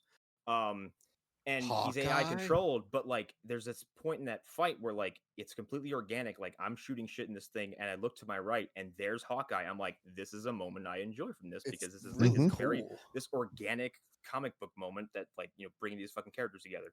See, they have something. It's just like yeah. you gotta refine it. Yeah, but like that being said, the combat is a fucking balanced disaster. It is. It is ridiculous. Like 1 second you're owning this fucking game, and then 2 minutes later the game is like, guess what? Fuck your face, and just like drops like these ridiculously overpowered enemies at you that just spam projectiles. There's the mission in the Kate Bishop thing where like you're in a room and it's like the giant circle in the room, and there's exactly what you're. There's not room to move at all in that room because there's aimbots everywhere in this fucking very room. And I put the game down for like 2 days. I was like, fuck this. It's so funny. Like there's an over reliance on like turrets. Like you'd think that AIM is a company that makes only turrets and then does like science on the side. The loot system is wishy-washy. The skins are fine. They're getting better. I've seen some cool ones. And like loot and gear is essentially just like a menu spacer, like a menu space filler, and like it jacks up a number, which will make eventually the game a little easier. But like make punch go up. You don't get the joy of like Injustice 2, where you're like, I have this fucking really sick chest piece for Superman that's also like it's got the Man of Steel Superman logo on it. It gives that's you like harder to do defense. in this game, I think. Yeah. This game's fucking huge. I don't think we'll ever get a fighting game again like Injustice 2 with that level of customization. No. And I don't think they'll do it again because it must have been exhausting.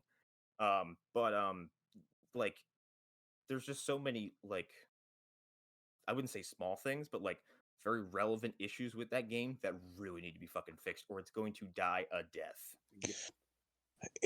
Give it I trust that Square Enix is not going to just abandon it. This is the company that Final Fantasy 14 died, and then like 2 years later they brought it back. Like, exactly. They're not going to give up on the Avengers. Yeah, And seeing how long it took for the Final Fantasy 7 remake to come out, I doubt they're going to abandon this game. Nope. But but the player base shrinking is a problem. I could see a Destiny 2 like revival for this game. Yeah. Give it time. Just it's their first time really doing a game like this, so give it some time. Yeah. All right. Arlen, did you have something you wanted to throw out there? Yeah, I think I have one that we can end on pretty safely. So this is going to be a saga. So yeah, I'll just ask a couple questions up front. So in all the time we've been doing this, who knows what Cinestate is? We've talked about them before, but just humor me. When I say Cinestate, who here has an image in their mind of what that is? I've heard the name. Let me paint a picture of you what I'm imagining right now. So do you know that commercial with the app? It's for Apple, and like there's not Apple. There's an apple, and then there's a guy, a cinnamon stick with like dreads and stuff. I'm imagining that, but in like a business suit.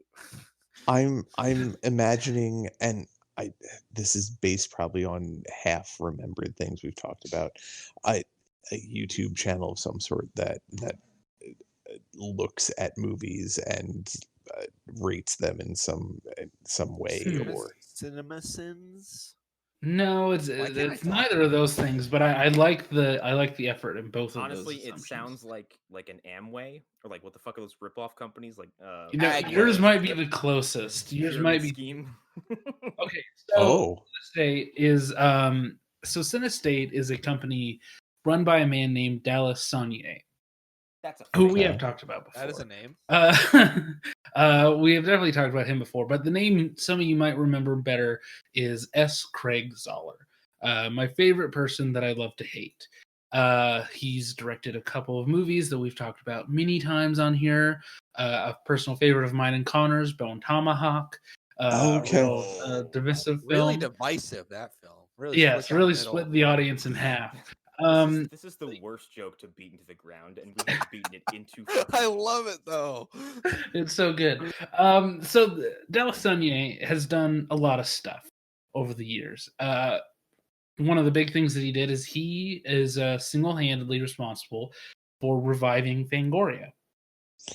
very recently. Mm-hmm. That was him.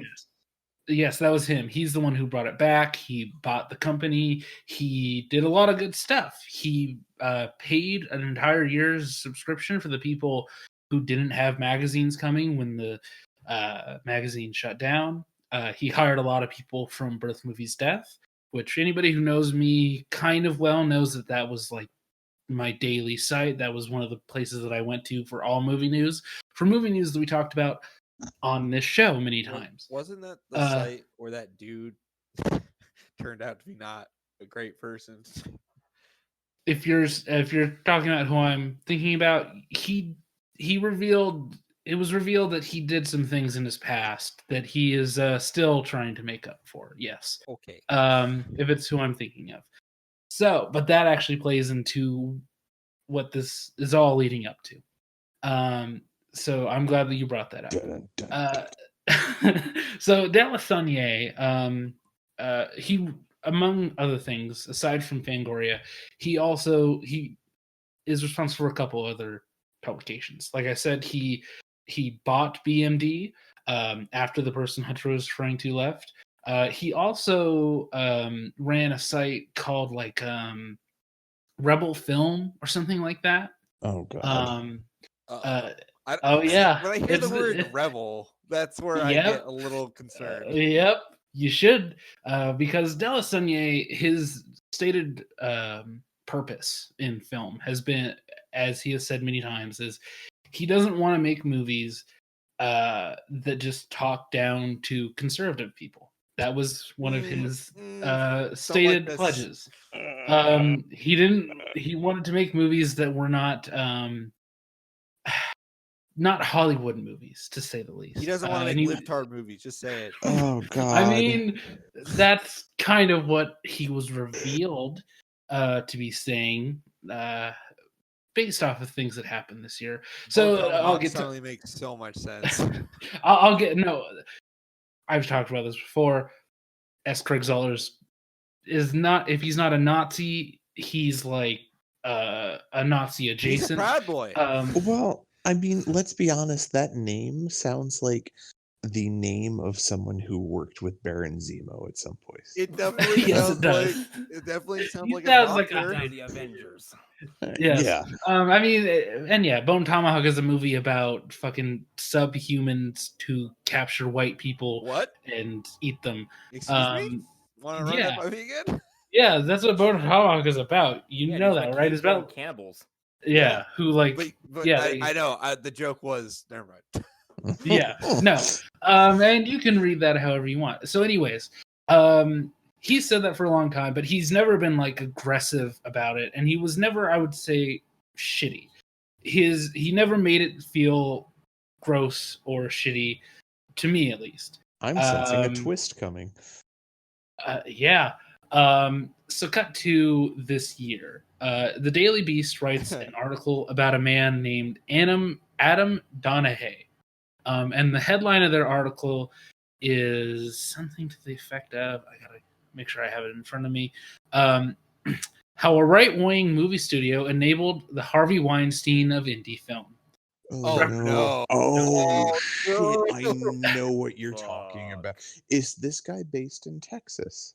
Yes. Yes, he I is. know exactly what you're talking about then. Mm-hmm. Oh yeah. No. He's not a good guy. Apparently he's got years of just being a real shitty person. And this resulted in a lot of things. BMD is currently just shuttered. It just doesn't exist anymore. It's a site that's just nothing. If you go on there, there's a bunch of articles that basically that are just, I think they just say Black Lives Matter, because when they left the site, they were like, we're just going to leave this as a billboard for what we believe in, opposition to what the owners believe. And this is our drop the mic moment, and we're out.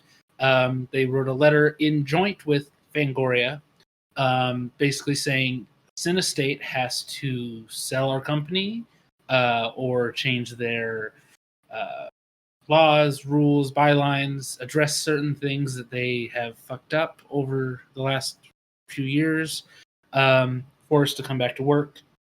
Fangoria was eventually resold to another person, to an independent buyer who, as far as I know, they are not a conservative piece of shit. And yeah, this all kinds of stuff came out of this. Learning all kinds of bad stuff about the people who were part of Rebel Film, as I described them earlier.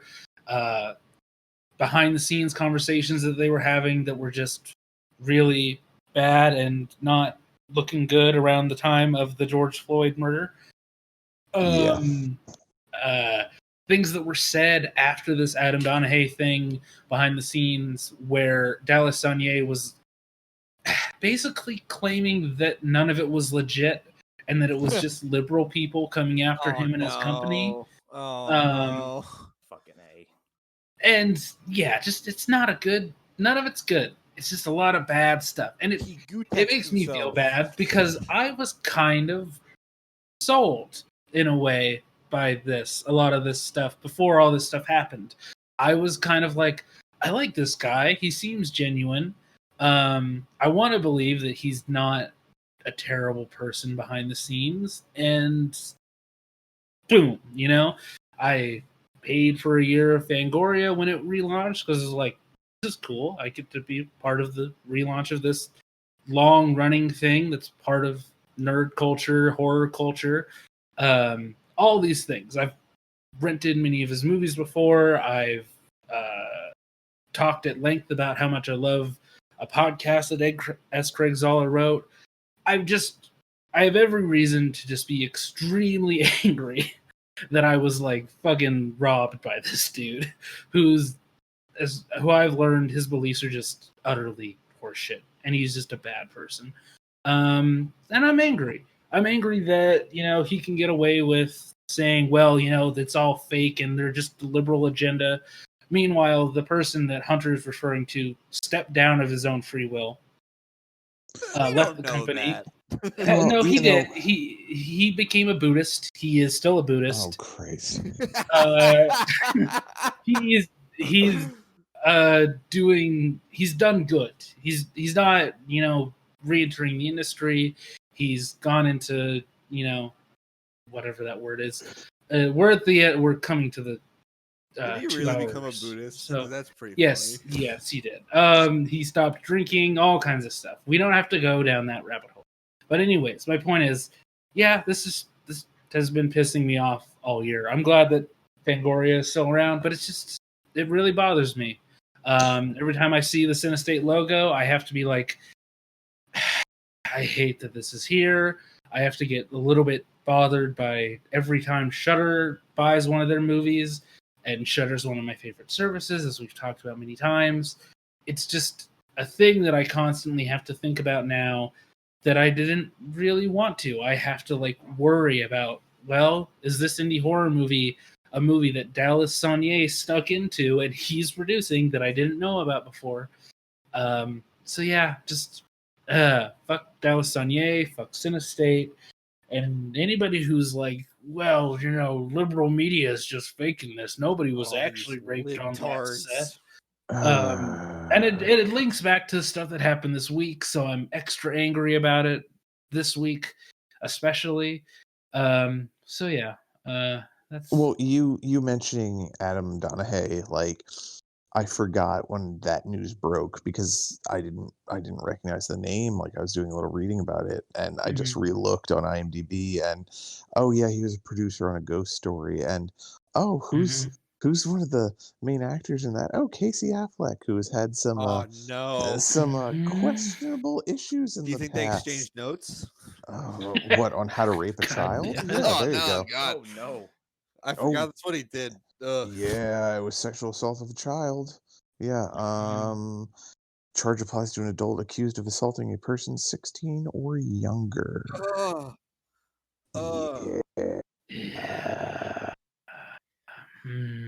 Yeah, I mean, this is one of those cases where this is definitely a Arlen world that kind of intersects with the rest of us in one way or another, but yeah, that's I didn't realize they were so involved with the relaunch of Fangoria. I didn't realize they were so closely connected to Birth Movie's death. Because I've been listening to the Kingcast a lot recently, and one of the guys on there was a writer for Birth Movies Death, and Yep. he'd talked about how, like, yeah, we went through a point where, like, the site was closed down, then we were reopened, and we kind of could just run wild and do whatever we wanted, and then we got closed down again. So I think what Mhm. you're saying with the site being the way it is still is during the point where they were able to actually do what they wanted and advertise their Yep. politics, whatever they might be, as much as they possibly could. Yep. Yeah. That's basically that's the story that Scott Wampler was very much trying not to talk Yeah. about and get lost in. And Yeah. again, like, I still get to follow the people from all that stuff that I like. I probably will resubscribe to the new Fangoria at some point once I'm sufficiently sure the people running it now are not also pieces of shit. I can still follow Phil Nobile Jr.'s writing and Wampler's stuff with the podcast now and all that other stuff. Like, it's the easiest time to follow the people that were good, that were part of this organization. But like, there's a silver lining to it. But yeah, I just wanted to bring this up because it's something that I think this is the one of these on my list of stuff. This is the one that really, like, pissed me off. This is the one that really got under my skin. The rest of these were like, well, that's annoying. I don't love that. That's not the best. But this one really got under my skin because film is my place. That's my world. The rest of this stuff is fun and I like talking about it and commenting on it. But film is my number one. And stuff like this happening in the film industry, especially indie film, really fucking bothers me. So, yeah. Well, and just on the whole thing of Birth Movies Death, like, falling apart, like, yeah, you can follow these people individually where they go, but there's a weird, like, I don't know, it's a lack of synergy, because when you have, like, a site that you really zero in on, and you really like the writing on, and when things fall apart, it's just like, once again, showing my age, like, I used to really like the site Joystick, and when that when that got dissolved, like, I followed Justin McElroy to wherever he went, and he went to Polygon, and it was good, but it didn't feel the same. Mind you, it was for less atrocious reasons. Polygon But is like they are the video game website that conservatives would point out as, like, see, that's where socialists live. they're a bit of a joke now. Like, they are. Yeah, that's They the cultural Marxist stuff, video gaming. Early Polygon is really good. Yeah, it was. Yeah. It was, but that's also because it was mostly Joystick still working there. But yeah, I totally understand that feeling of, like, yeah, I can follow these people individually and enjoy what they do, but it's not quite the same. So I totally get that feel from things falling apart. And, the adjacent to Nazis and sexual assault and all that other things aren't exactly the best things either. So yeah. Anyways, enough of that. Does anybody have any last minute things they want to throw in before we go until 2 a.m, or are we good? Oh no, I think I'm good. I got nothing. Feel much better, actually.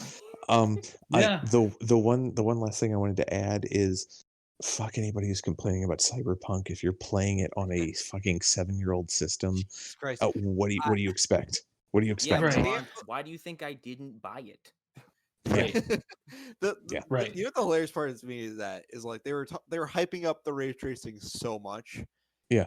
And they didn't. That's the whole point of next gen is ray tracing. Like, and then they're all surprised because all of a sudden the game doesn't work very well on PS4. Like, what did you guys expect?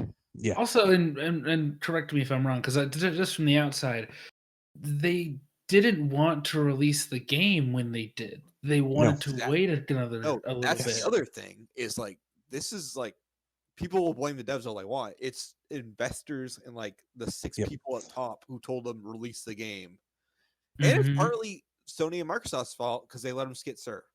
So it's like, it's not their fault. It's just it's a shitty situation, and I don't disagree that the game looks like ass on PS4, but maybe don't buy the game that is like the most graphically intense thing on a Well, 7-year-old system. that and Mhm. I have an Xbox One X. I think it looks amazing. It looks pretty good. Yeah, it runs fine on those mid-gen systems. I don't have an next-gen Yeah. system yet, but I'm sure it'll look even better when I do get one. But for right now, it's fine. On my PC, it runs like Oh yeah, well, 60 to 30. Like it Yeah. doesn't fluctuate. It's like it runs Mhm. great on the systems that can handle it. Like yeah, exactly. Yeah. I mean, just to go off what Eric just sort of hinted at there, something that I do want to get angry about, even though it's not my world, the fucking scalpers. Mhm. Fuck them. fuck Mhm. off Fuck with those that shit. people. Yes. Honestly, Like, I hope you all get robbed. I'm sorry. yeah. Yeah. Yeah. Yep. Yeah, I mean, that's something like I have a little bit extra money and I've been kind of like, well, do I want to get an next gen system? I can't find any anywhere. And I was planning on buying a next gen system, and I Yeah. think about it I was because gonna I get got one a little today, but then I shady right thought now. about it and I was like, no, good. Yeah. But I can't fucking get one if I wanted to. It's Yeah, exactly. Honestly, if Exactly. you wait till March, you'll be able to get one. I guarantee they will even out by then. That's perfect. That's the month of my birth. So Yes, exactly. it's my birthday present to myself. Fuck y'all. Yeah, like we all know, I have 6 notifications that go off every time one of you talk. So I let everyone know. Well, I think with that being said, we managed to get the poison out pretty well. Mhm. I have been your host for this. I wouldn't say hate-filled. I think it was more just a disappointment. Like I mean, we've that's had, definitely yeah. hate-filled. That is yeah, the official name of the show, the disappointment cast. Yeah. So Yeah. it fits. Well, that and let's be honest, this year has given us a lot more things to hate than the things that have been trying to entertain us. Yeah. So I'm Eric Fedorchak. You can find me Eric_Fedor on Instagram. There's pictures of dogs and food, cats and comics. I'm floating around the Phantom Zone, doing my thing there, talking. I feel like people have been a little bit more active there recently. Not a lot, but a little bit more. There's been a few more posts here and there that I've noticed. I might be wrong. Outside of that, yeah. If you tried to bum rush the Capitol, you're a fucking traitor. And while ACAB 100%, I do feel bad for some of the videos of the cops that I've seen that were trying to do their job and were faced with an insurmountable amount of insane idiots who don't understand how politics work. Also, if you got caught and you're asking for forgiveness, Fuck off. Yep. Yeah. Yeah, I don't think they keep the quick cuff plastic handcuffs lying around the floor of the house. I could be wrong, I but did see that article yeah. of the dude who was like, I found him on the floor. I was trying to give him to the officer. Yeah. It was like this when I got here. Yeah, exactly. That's the most like 12-year-old response to like, no, I didn't. That porn magazine, I found it in the woods. Like that's I found all these fucking handcuffs that I was going to use on morons. House and congressmen. Yeah. Anyways, so yeah, fuck all you people, and you all deserve to be tased in the nuts. Yeah. Yeah. I don't really have a way to follow that up. Well, no, you don't. Don't you have the live stream tomorrow? No, but no, this might not be out in time. Well, yeah, that's right. So I do have something to follow it up with. Tomorrow we're doing the first ever live Movie Dumpster show to wrap up season 3. It's going to be, I think, on Twitch. So yeah, if you listen to both of these shows, you'll be able to pop in there and actually talk to us like face to face in the moment. So yeah, come like check we're it out. doing I'm sure right it'll be now. fun. Yeah, exactly. I'm sure it'll go off the rails immediately, which is what I'm looking forward to. So, and sorry to disappoint, I will be showing up in my flesh suit because no, I have to be professional. I can't be a skeleton this time. Yeah, I can't wait for that. But that's it. It's Lost Horror Podcast Season 4 launches tomorrow as of the time we're recording this, so these should be up around the same time. So go listen to that as well. New theme song, new everything, and we're catching up on stuff that happened in the time between the last episode. So look forward to that. More Bond, more all of this stuff. So yeah, that's That's my plug. I do have one thing I want to plug. Mm. Oh, I have a piece of social media I would like you to follow. oh Oh, man. no. So is there's a, this? hold on. There's a reason to this. There is a app. It's called GG. It's basically Letterbox for games. Oh, It's really cool, and I've been using it a little bit more. Follow me on there This at is- Hunty is Dead. yeah. You can see me review games and the games that I've been abandoning because they're all shit. Like Ghost of Tsushima. uh, I thought you were doing a bit and you were going to say, follow me on Parlor. No, And, you can follow me on Parler though. I am at Donald Trump. I stole it for I you. am get at it? John Barrino. Hi guys, I'm new to Parler. What's up? yeah, well, download it now. So when they don't offer it anymore, you can go on there and talk with like the 3 other white You can supremacists that are talk on to there. Kane, WWE Oh, superstar Kane, God. Yeah. Sorbo. Yeah. Oh, actually, to disappoint everybody, and I don't know if it was a Photoshop or not, but it looks like Star-Lord is on there now. No, Yeah. no, I'm- Chris, come on, man. I'm not shocked. I'm not shocked based on some of the things I've heard about his. Chris. Yeah. Recent Chris Worst- Pratt stuff is Worst Chris. Yeah. Yeah. Yeah, sadly. Well, if he can keep his mouth shut and just continue to do well in Yeah. the At least Marvel he's not move. vocal about it. Yeah. Honestly, Well, if he just leaves that church, that would go a long way Yeah. for me. But Well, whatever. and let's be honest, I think he probably only has one more Marvel movie he's going to be in, and Yep. it'll be the end of it. They'll So, kill him yeah, because Brie Yeah. Larson said so. I heard her. exactly. She hates men, Yeah. and she's a socialist. Yeah. Exactly. Yeah. Yeah. Well, with that being said, I hope God damn it. I hope everybody enjoyed the show. I hope you all remember also to follow me on my alternate account, which is a young_Kame. Yep. And hey, fucking Poe Dameron's gonna be Moon Knight. That's so rad. Yeah. Yeah. It's gonna be awesome. Yeah. Look forward to our show where we talk about things we liked. Also, Yeah. Yeah. Yeah. Thank you. It's gonna be coming. I'm 2 rum and cokes into the night, so give me a break. I am. Yeah. I'm gonna shit Yeah, on so- everybody else's choices. I can't wait. Yeah. Can't wait to hear you talk about furry stuff all night. Yeah. Anyways, good night, everybody. Night. Sorry, West Side. Get Bye. fucked. If you're listening to this, fuck you.